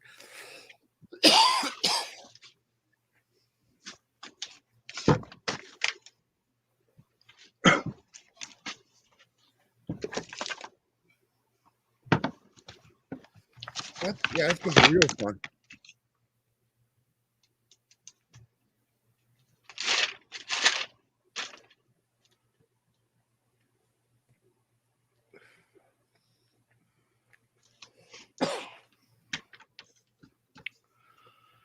Yeah, there's a few other alliances that turn traitors, so we're gonna have to go after them too. Oh yeah, they sided with this bigger alliance, and it was like, okay, all right. But then again, we have a couple other alliances. Alliance called P2W. They were our enemies one time. Now they're like friends of ours. Huh. And this other alliance called the VF became enemies once we teamed up with the P2W alliance. So now we're fighting VF, HCM, OSP, OP1, and a couple other alliances, and they're all Filipino. I think they're Filipino. Either that or no, they're Vietnamese. So we're going after hardcore Vietnamese players. And the ones in my alliance are mostly. I have a mixture in my alliance. I got people in Australia, America, Europe. So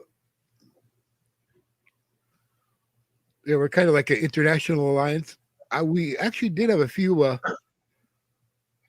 members that were would be considered enemies, but yeah, they were worked with us. We had no problems with them.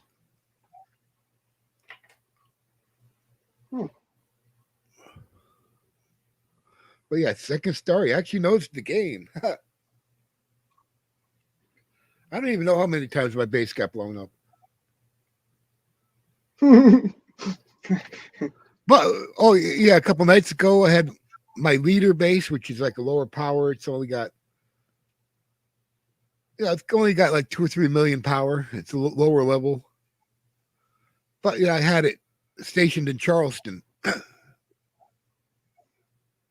And yeah, I checked into the base. Yeah, logged into that. Yeah.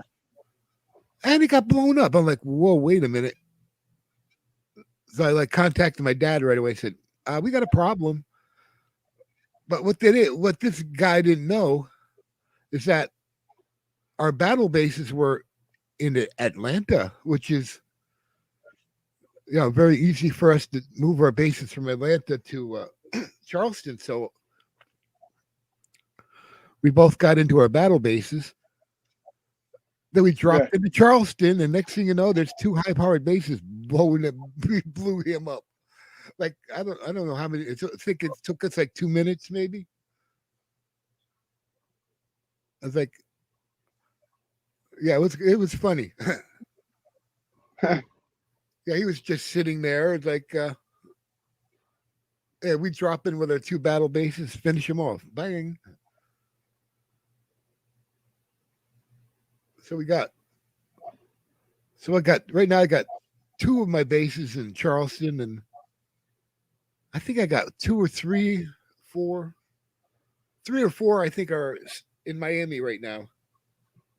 Hmm. My dad's got 1, 2. I think my dad has like 4 bases too.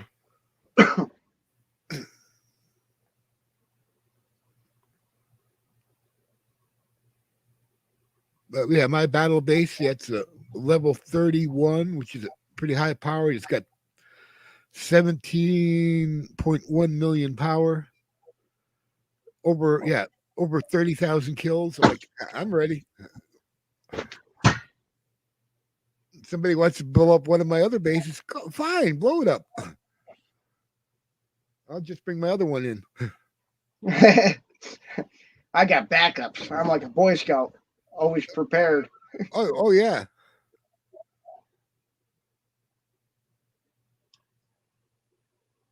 Yeah, I can always transfer to one base around pretty easily.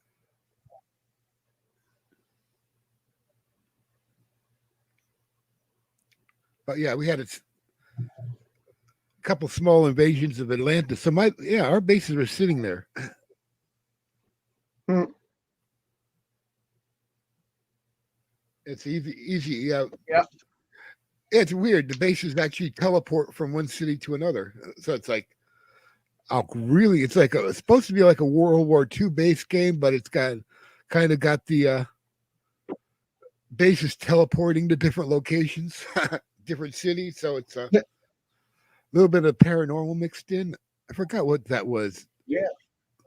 Where they were experimenting with trying to cloak and teleport ships and things like that. So it's a little bit mixture of the paranormal mixed in with the whole thing.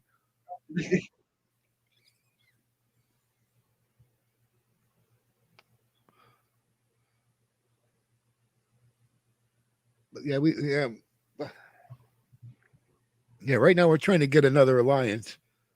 We took over one alliance, and the original leader kind of like didn't want to cooperate with us, so it's like we gave him back the alliance. Here, take it. I don't want it anyway. Yeah, it was a low level alliance. It would have taken us too long to like get it up to where we could really use it.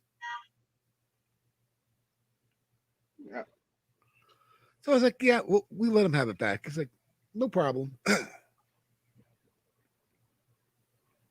He was nice enough to give it to us, but when we tried to move the territory from Miami to Charleston, he was like started like whimpering about it. It's like, where are you going with the territory? then he was like, talk to my dad, I guess, and he said, yeah, he really wanted his territory back and wanted his alliance back, and we're like, okay, we can do that,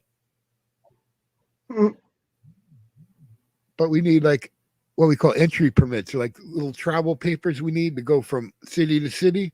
We don't have enough right now, so we're like half our bases are stuck in Miami for at least 2 more days.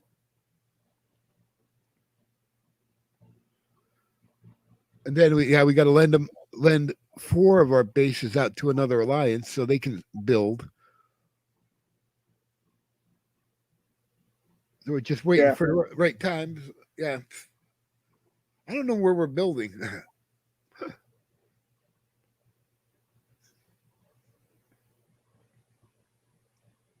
I have no clue where we're building right now or going to be building.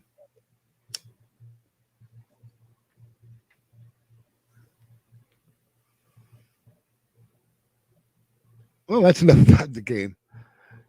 But yeah, it's a cool game to play. It takes a lot of time and effort, but it's fun. Leading an alliance, actually getting people to cooperate. It's like I didn't think I could get anybody out of Charleston, but since we got the Salt Lake, half the bases set, dropped in, and then when we went to Atlanta, yeah, people followed me. I was like, whoa, we actually got people following me.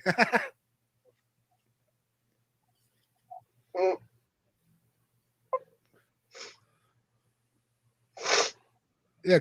I just had one of my top officers went kind of rogue and attacked a territory of one of our allies, and I'm like, really? How the hell do you do that? Yeah, I'm like, I'm still waiting for a response. But I demoted that officer. Next step, if that officer tries to burn another village in the a neighboring territory, next step is going to be like totally kick out of the alliance and go blow up his or her base. Yeah, that'll work. That's it. Yeah, that's the only thing we can do. We had somebody else that went rogue. He attacked somebody, and I kicked him out right away, and he's on the run somewhere. Yeah, we'll catch up to him eventually, but not right now.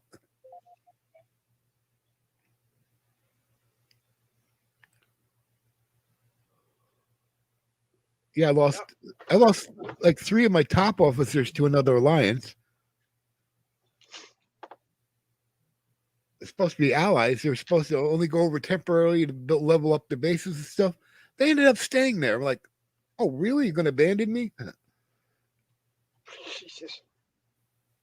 And they were one of them was with me since I became leader, and he just, I got really upset when he left.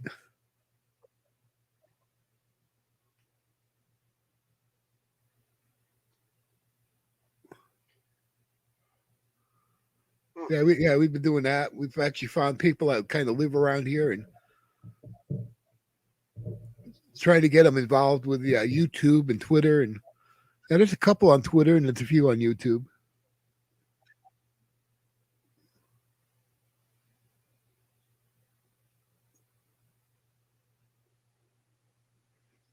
Yeah.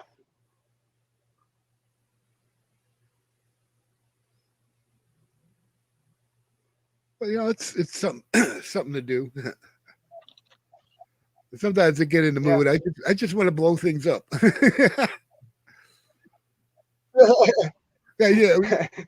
used to like my dad used to make up a list of just random bases, and feed me the coordinates, and we like, okay, we're gonna go out and blow up like 5 or 6 bases. I think we did 10 in one day. Just just drop it next to them, blow them up, and take off. Bye.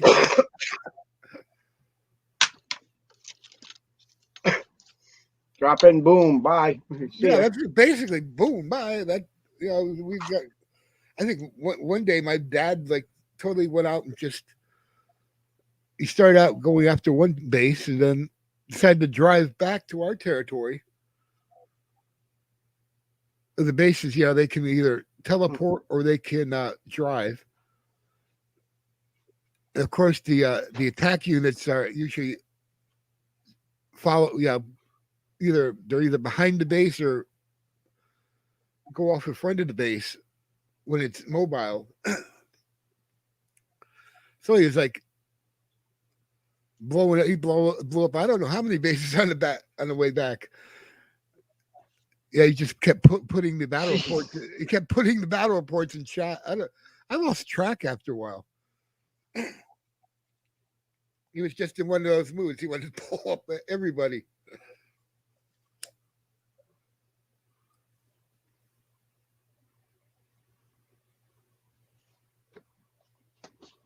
But yeah,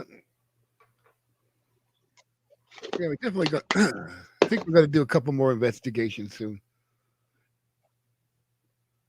Yeah, definitely. Same here. Yeah, the weather's been bad. My sinuses have been going crazy.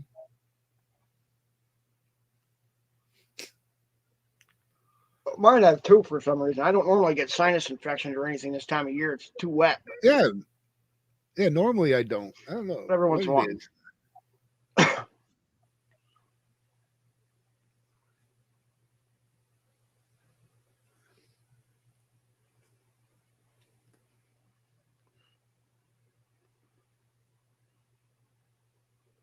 Yeah. Plus, I've been trying to work on my music and stuff. Still trying to get my studio set up.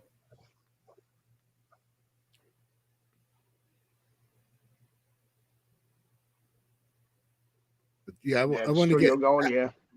Yeah, I actually want to get another digital recorder, but I got to save up for it. Plus, I got to save up for a car. I think Ancient's doing the same thing. Yeah, well, there's stuff we want for the studio, but then again, we got to get some kind of transportation going. We're kind of limited to city buses. Oh boy. Yeah, it's either walk or city bus. Yeah, same here. I'm limited to. Yeah, same here. I'm pretty much limited to taxi or walking. Yeah, there's a couple of places we want to. Taxi gets. Yeah, taxis. Yeah. Well, we have Uber. We have Uber, and we have what we call zip cars. They're like these random cars that are like parked in these locations. That you give give the company a credit card and say, well, we have a car available at this location or that location. So it's like you got to take the bus to the location, and you got to pick up the car. Then I think then you can drive it around for I don't know what the limit is, but if you got to go somewhere real quick, run an errand, pick up something that you can't fit on the bus. You borrow the car, and we don't have anything. We don't even have Ubers around here. Yeah, we have the Ubers too, but the zip cars is something new. I think we're going to eventually start use a Uber, not Uber, but one of these zip cars. Yeah, they had bikes like that too. They had bike racks where you stuck your card in the machine and you could unlock a bike and take the bike somewhere. Only problem with that, I've seen the bikes all over the place. And I don't know if they ever made I don't even know. I think they do have some kind of tracking system on it. I'm not sure. I know the cars probably do. It might have. I'm not really sure. I don't know. Yeah, they have these racks of like these green and white bikes. Yeah, I got to do a video one of these days of all these weird things. Yeah, I've seen the zip cars. I know a couple of friends of mine have used them. So yeah, just give them the credit card and you can drive the car around and do whatever you want with it and bring it back, as long as you don't crash it. Yeah.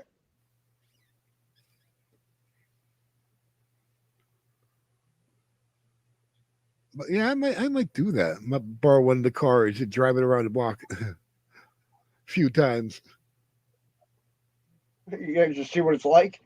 Yeah, just see what it's like. Get some little more experience behind the wheel. Yeah. Yeah, I haven't had a car in a few years. Yeah, I know Ancient wants to do that. Yeah, he just got it. He lost his license in like 2013 and just got it back like a couple months ago. So one of us is going to get a vehicle. I don't know who's going to get one first, but one of us is going to get one.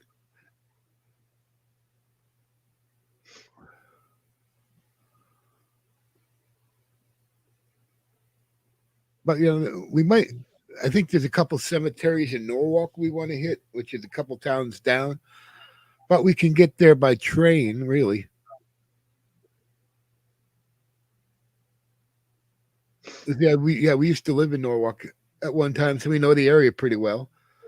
There's a take the train and take one of the city buses down there and go to these three cemeteries down there we want to hit. I think two of them are Jewish. One's a nice Catholic cemetery. That's what this is down here. That's a Roman Catholic cemetery down here. Yeah, those are usually pretty quiet. Yeah, we have a big Catholic cemetery here, and I didn't really pick up much of anything. There were a couple of people talking on the necrophonic, but it wasn't really active. But then there's a big, huge evergreen cemetery right next to it. That's 85 acres. And people have been chased out of that cemetery. That we only explored like maybe part of it. Just enough that we found Sarah Winchester. We found her grave. We found Old Man Winchester. They had their factory probably less. I think it's about less than a mile from where I am.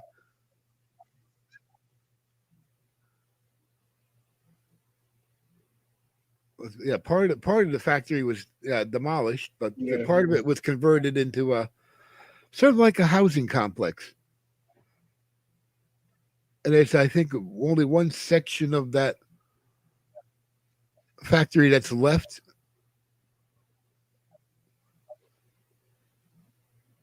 And yeah, it'd be nice to get into it, but I don't know if we can or not.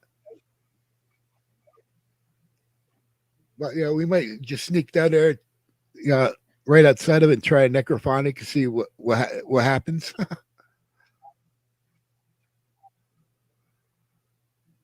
Yeah, that'd be nice. But it'd be nice to get into it.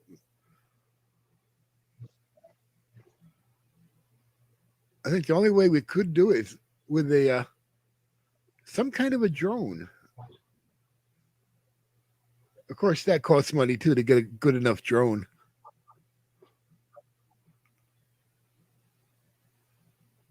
So some of the kind we need, it's like $1,400. Wow. Yeah, and those are good ones. They have like over a mile range on them, and they take high definition video. Yeah, this one guy we met downtown New Haven. He's got his own little company. And yeah, we saw him playing with one of his drones in the park down there, and that thing was amazing.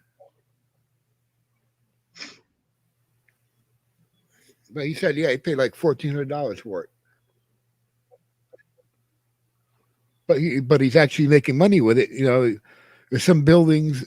There's a lot of tall buildings in New Haven, and they need somebody to like inspect them without having to climb up the sides of them. So he rents his drone out to him.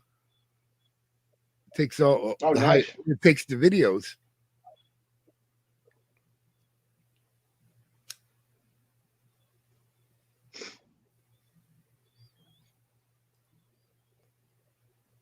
Yeah, we might get him to work with us a little bit.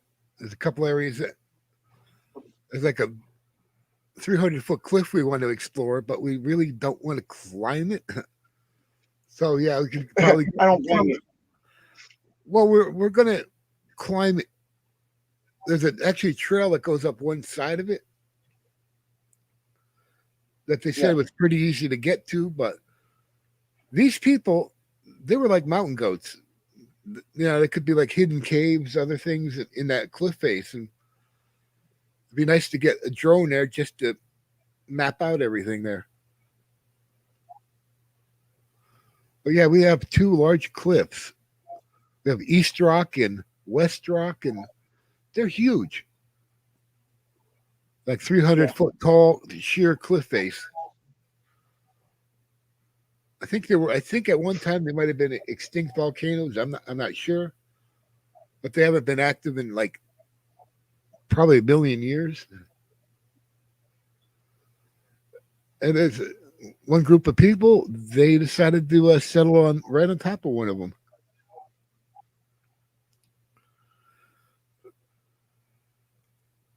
They had a nice river that was big enough for their ships to travel from West Rock all the way down to I think Long Island Sound. I mean, you could probably fit a good size ship right there. So we got to like explore the river. Then we're going to end up at the cliff face. We're going to find out find that trail, go up that trail, hit two major sites on top. But yeah, we got to like try to coordinate it with the other people. And yeah, we want to have more than just my two teams up there. We want to get other people involved.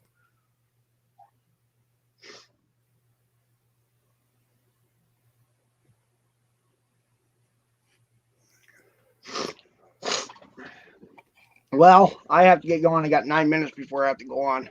All right. Yeah, maybe I'll drop in a little bit later. I think I'm going to go too much longer.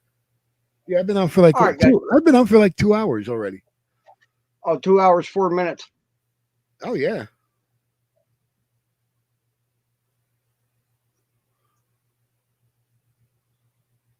All right. Yeah. Let's see you later, midnight. Maybe I'll pop up on your panel. I don't know. All right. Thanks for letting me stop by and everything. Thanks for talking to me. Yeah, no problem. All right, guys. Take it easy. Hopefully, I'll see you guys later. See you on another stream. Someone's. Yep. I hope. All right. Talk to you later. Take care, everybody. Yep.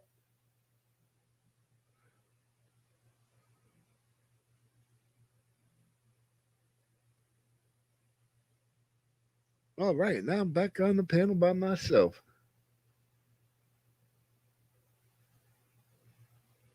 Six-star tanks. Oh.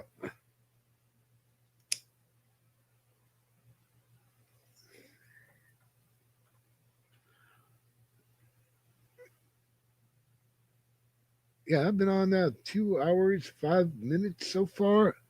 I think I'll keep this going for another 20, 30 minutes maybe.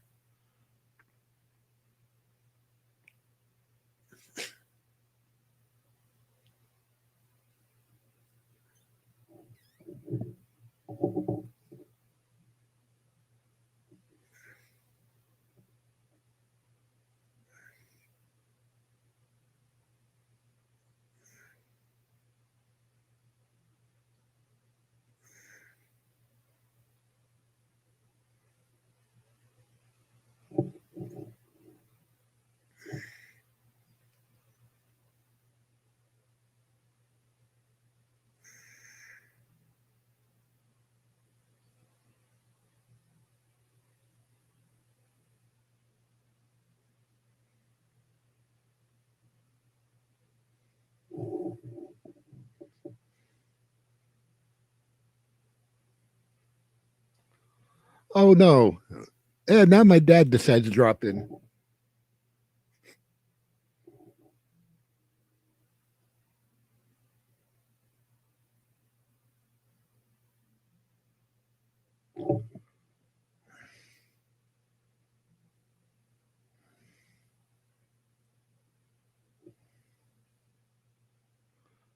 Oh yeah, yeah. I haven't even checked into the game today.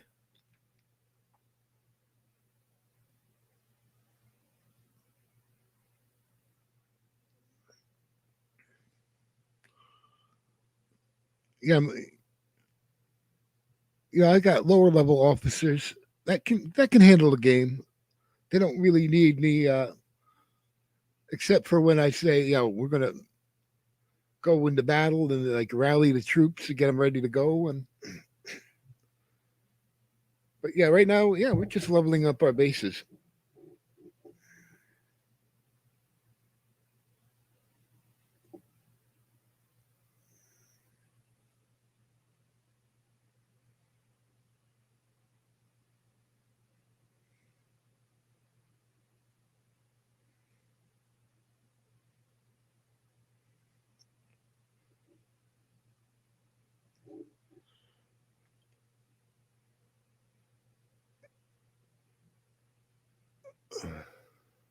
Yeah, yeah. I'm just checking things. No, I'm not even going to bother checking the game right now. I don't think anybody's going to mess with my base.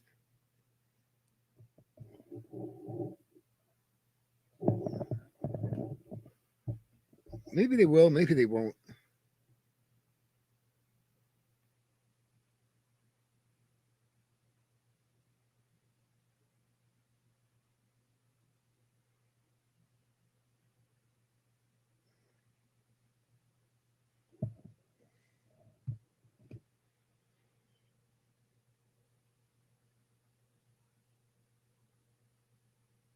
Hmm. Oh, okay. Yeah.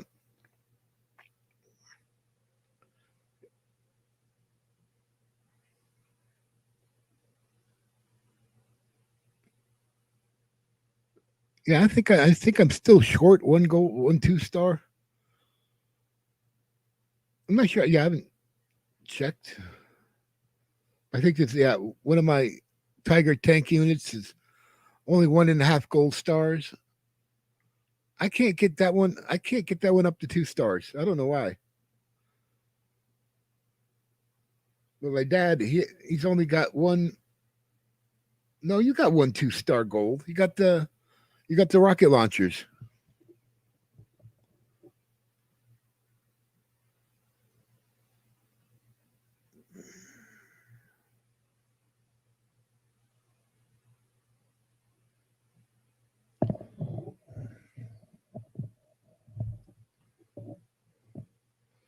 Yeah, yeah, you definitely do have the launcher. Yeah, the launchers. They're not as high powered as mine, but yeah, they're close. Yeah, that's right.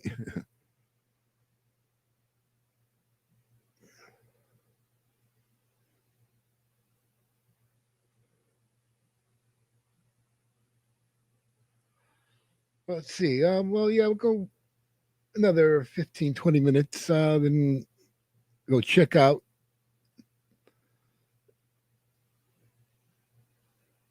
Midnight's stream.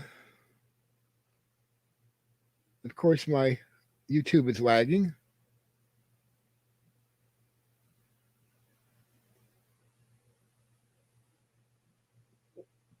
but yeah, YouTube does have a weird delay.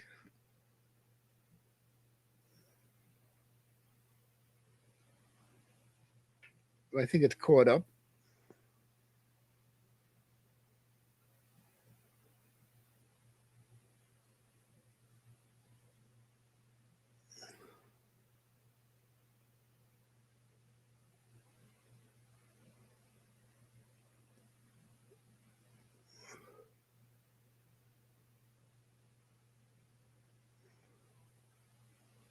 So yeah, Midnight hasn't gone live yet.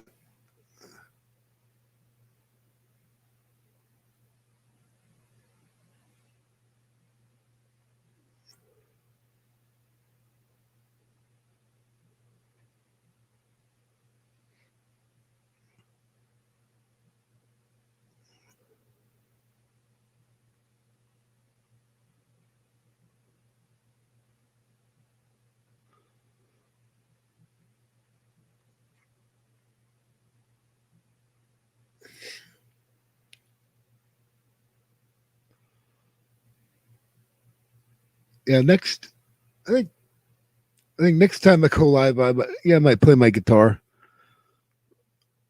And right now, my throat is like still bothering me a little bit. Yeah, it's just started taking high doses of vitamin C, so it's like starting to clear up. But I still got a little congestion in my sinuses.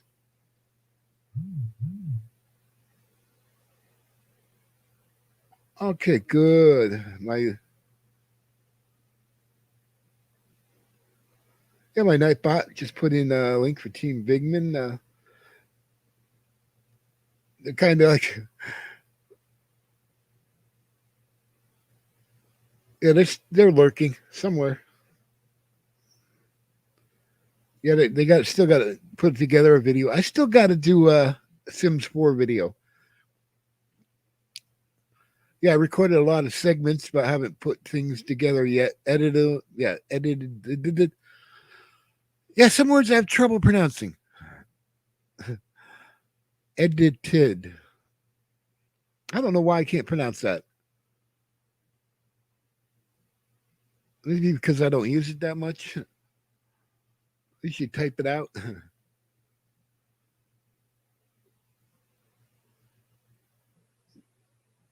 Yeah, I do play Sims 4. I'm a co-creator with Ancient, who I think is still. I don't know if he should be lurking somewhere.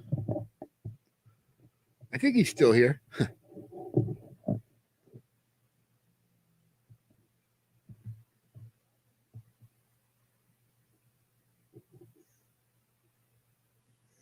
I think he is. Is he?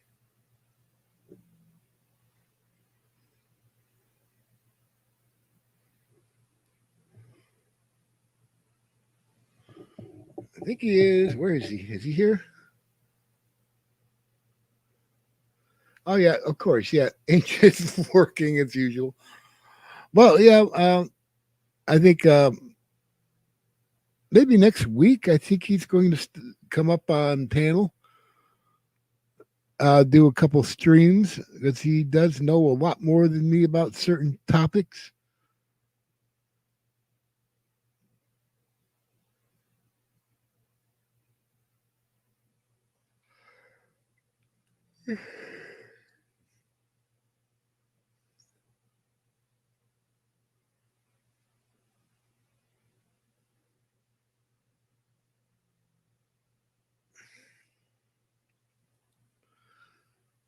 But yeah, definitely, I'm definitely going to one of these streams. I've got to just break out my 12 string acoustic and do a little jamming. The audio on this microphone actually isn't that bad. I've tested the microphone out.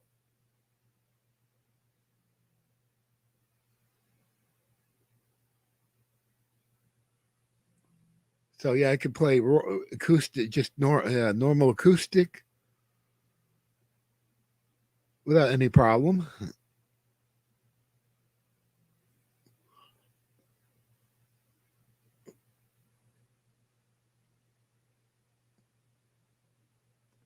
Yeah, I do have more than one guitar.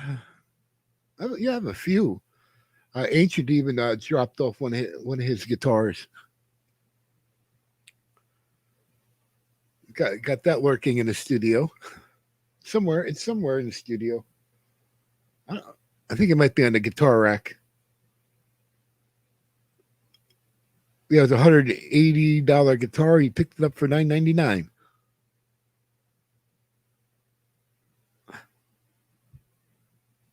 I still don't know how he did that. It's like an imitation Epiphone, not Epiphone, but Ovation. Very close to an Ovation, but has a few minor differences.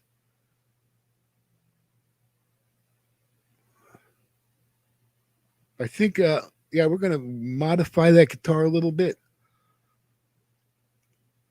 It doesn't have like an access port in the back, so I think we're going to get a specialized drill cut out a piece of the backing then modify it so we can. I don't think it's structural. I think we can get away with modifying it that way. But the only other way to do it is taking the whole guitar apart, and I really don't want to do that. If we can get through it through the back by making a circular hole, like I think some of the Ovations do have that hole in the back. So is it going to modify? Yeah, I think I'm going to do it that way.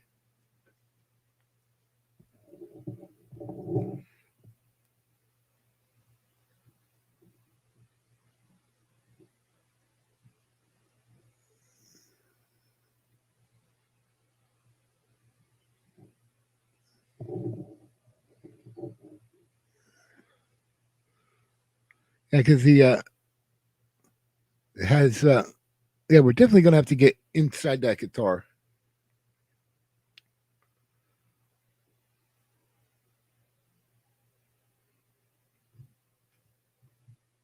Yeah, we just have to be very careful, and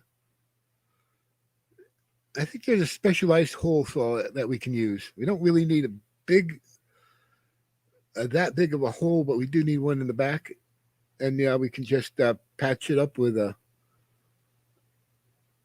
something. We put something inside the hole to put it back together.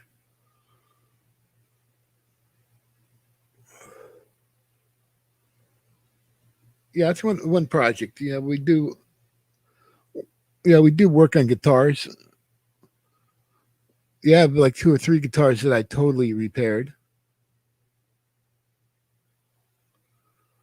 But my favorite guitar has got to be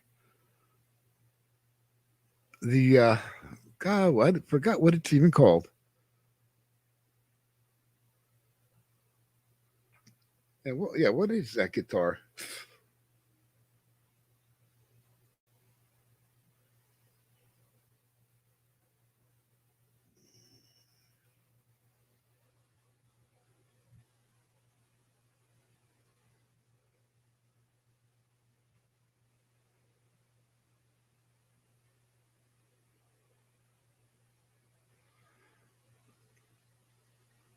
Yeah, and I'm trying to trying to figure out what's the yeah what guitar is that? Oh boy, that's weird. Yeah, totally. My mind totally went blank on that one.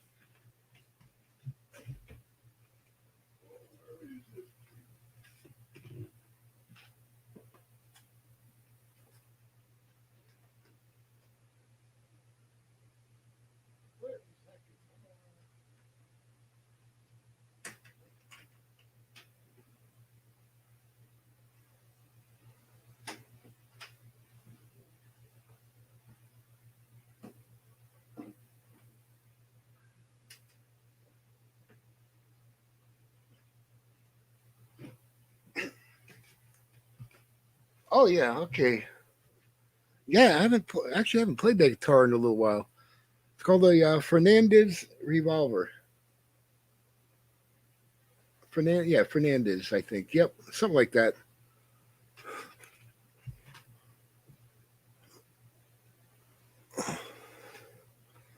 Yeah, very nice. Yeah, it's a nice guitar.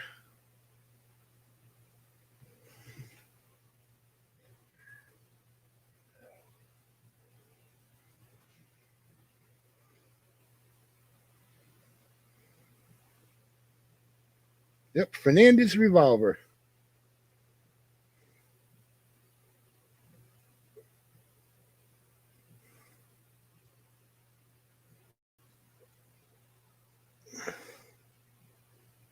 It's definitely a good guitar. It's probably as heavy as a Les Paul. It's rugged, solid guitar. I mean, it's good for any level guitar player. Really, it's got the locking nuts. It's got the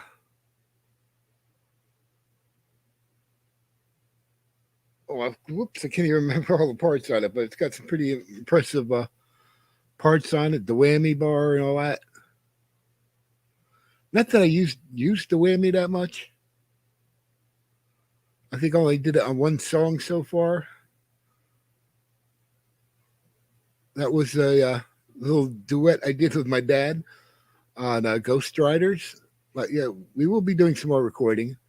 And I'll probably, yeah, I think on my next stream, I'll probably will play guitar live without without any microphones besides this one here.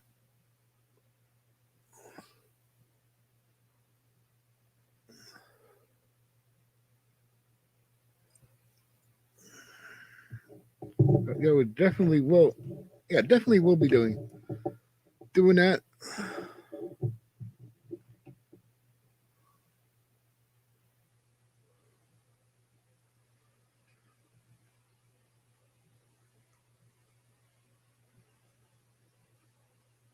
I kind of yeah. Right now, it's like I think me, my dad, and Ancient are like yeah. We get together occasionally and just practice, do a little jam. We might, haven't really done anything live yet. I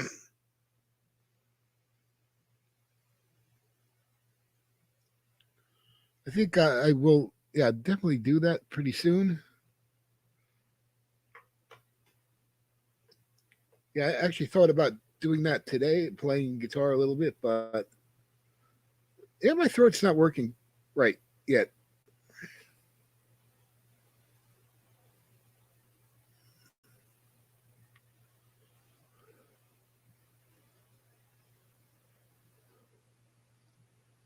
I just need a little, yeah, a couple more days. Right now, I'm just taking the vitamin C and hoping that burns whatever it is out of my throat.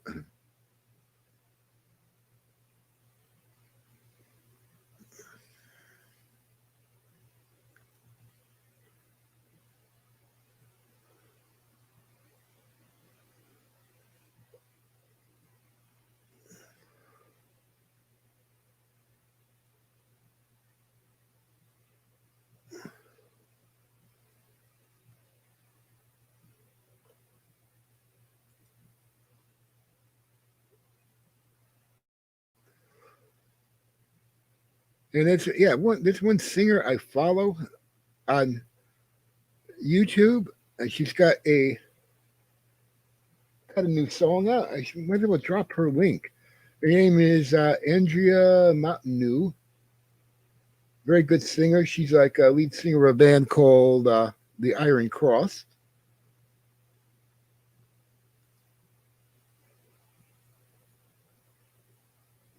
Well, she does a lot of solo work, and she's like can sing almost any genre. I think.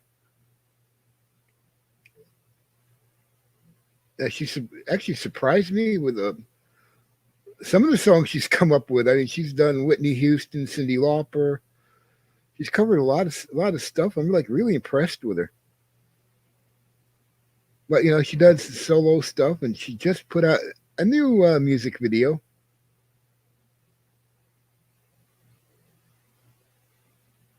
So I'll just post her link here. So yeah, go check her out. I mean, she is incredible.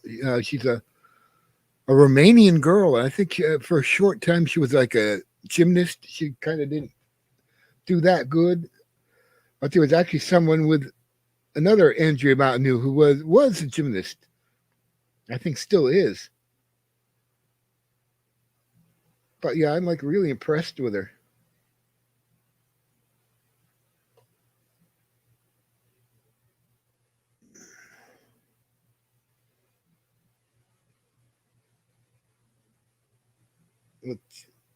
But her main band is the Iron Cross.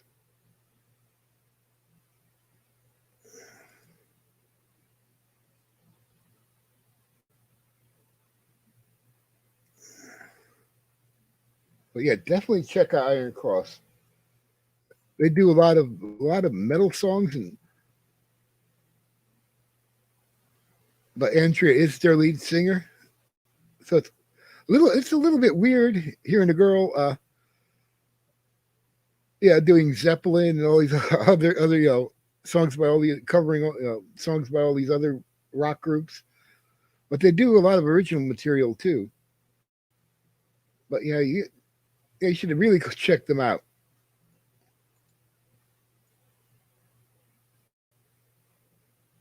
But she actually, when I make a comment, yeah, she does respond, which is pretty cool.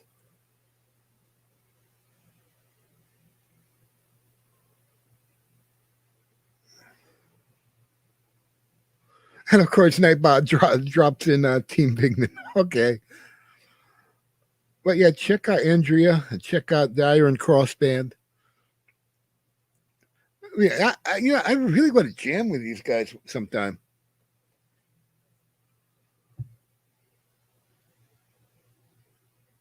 Yeah, they are awesome band.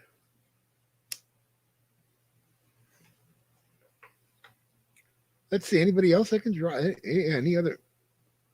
Who else could I drop?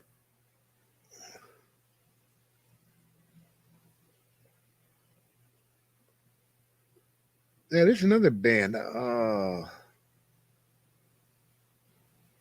Voodoo Child. That's another. I don't know if she's a singer or a group. Yeah, I have to ask them.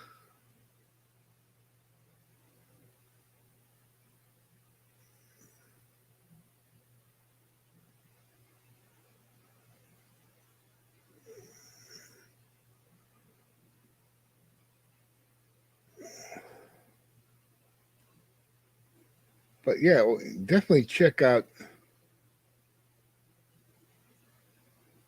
the Voodoo Child.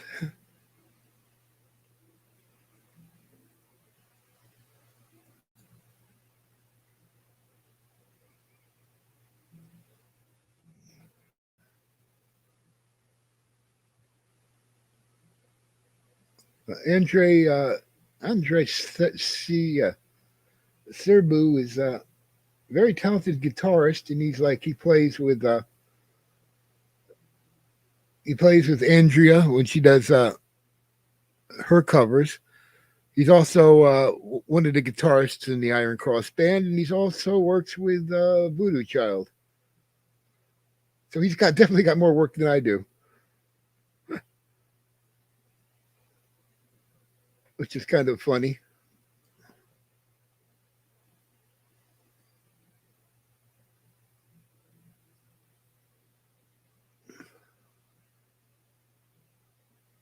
But yeah, go check them out. I mean, one of the best cover bands I've heard in a long time.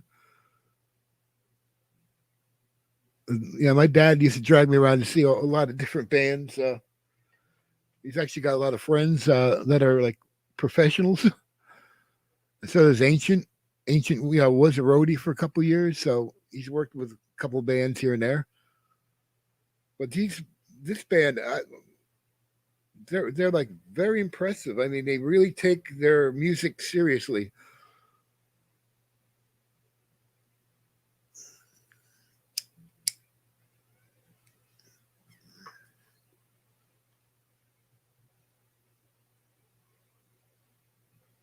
But yeah, definitely go check them out. Andrea, she doesn't care what she sings. I've actually heard her sing country songs,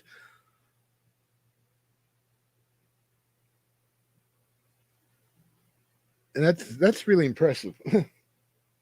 We can go from different genres. I mean, disco, rock and roll, country. I don't know what else she can do.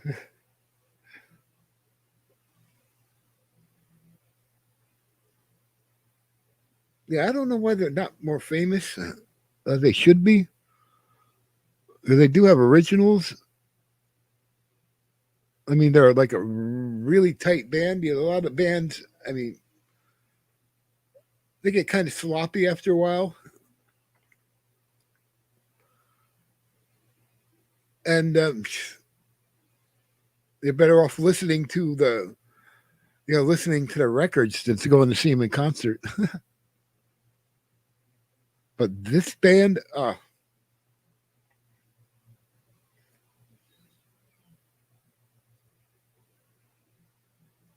Yeah, it'd be great to get them over here.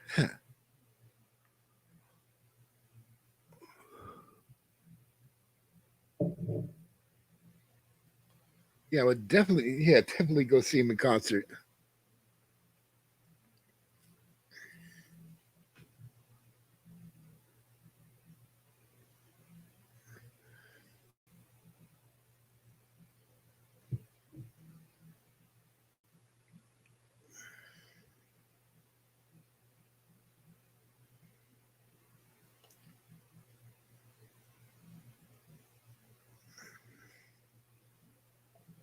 Let me see. Midnight went live yet? If he did, I think I will. Oh, yep. 4 minutes ago.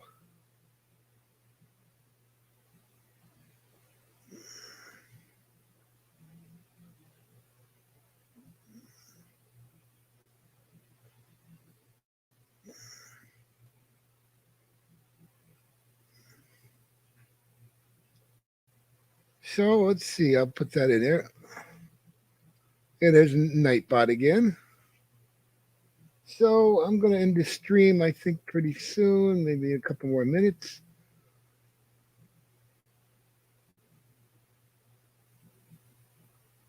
And go over see Midnight.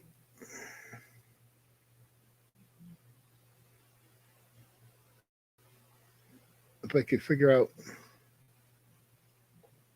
Yeah, it's kind of weird trying to drop links. Oops, sorry.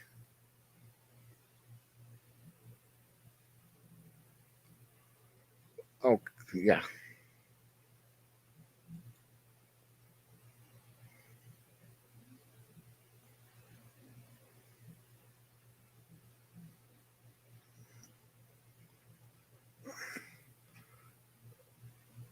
So yeah, Midnight just went live 4 minutes ago, so I'm gonna go check them out.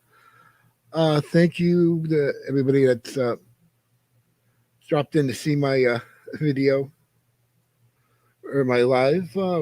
People that will be seeing it later. Sorry about that.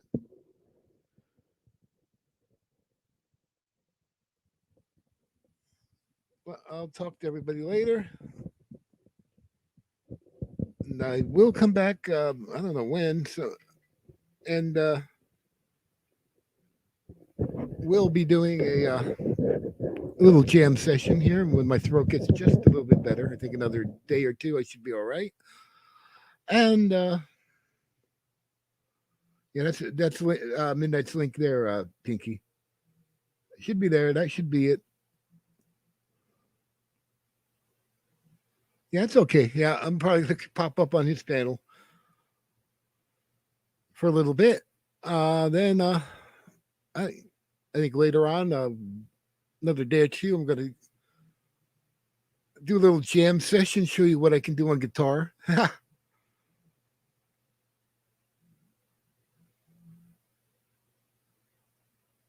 And then coming up on the 31st at 8 a.m., I will be participating with a Paraween with Hensley Paranormal.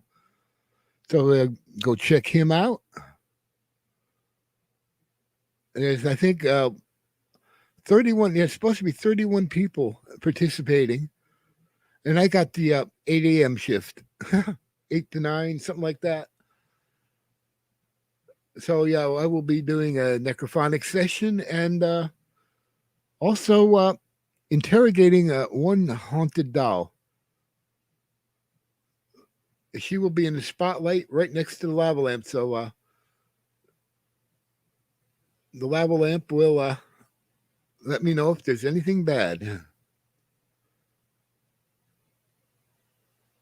So anyway, talk to everybody later. I'm going to shut the stream down. Thank you for Pinky and whoever else dropped in to say hello. And thanks to Midnight for dropping in, coming up on panel. So I'll talk to everybody later. I'm gone. Bye.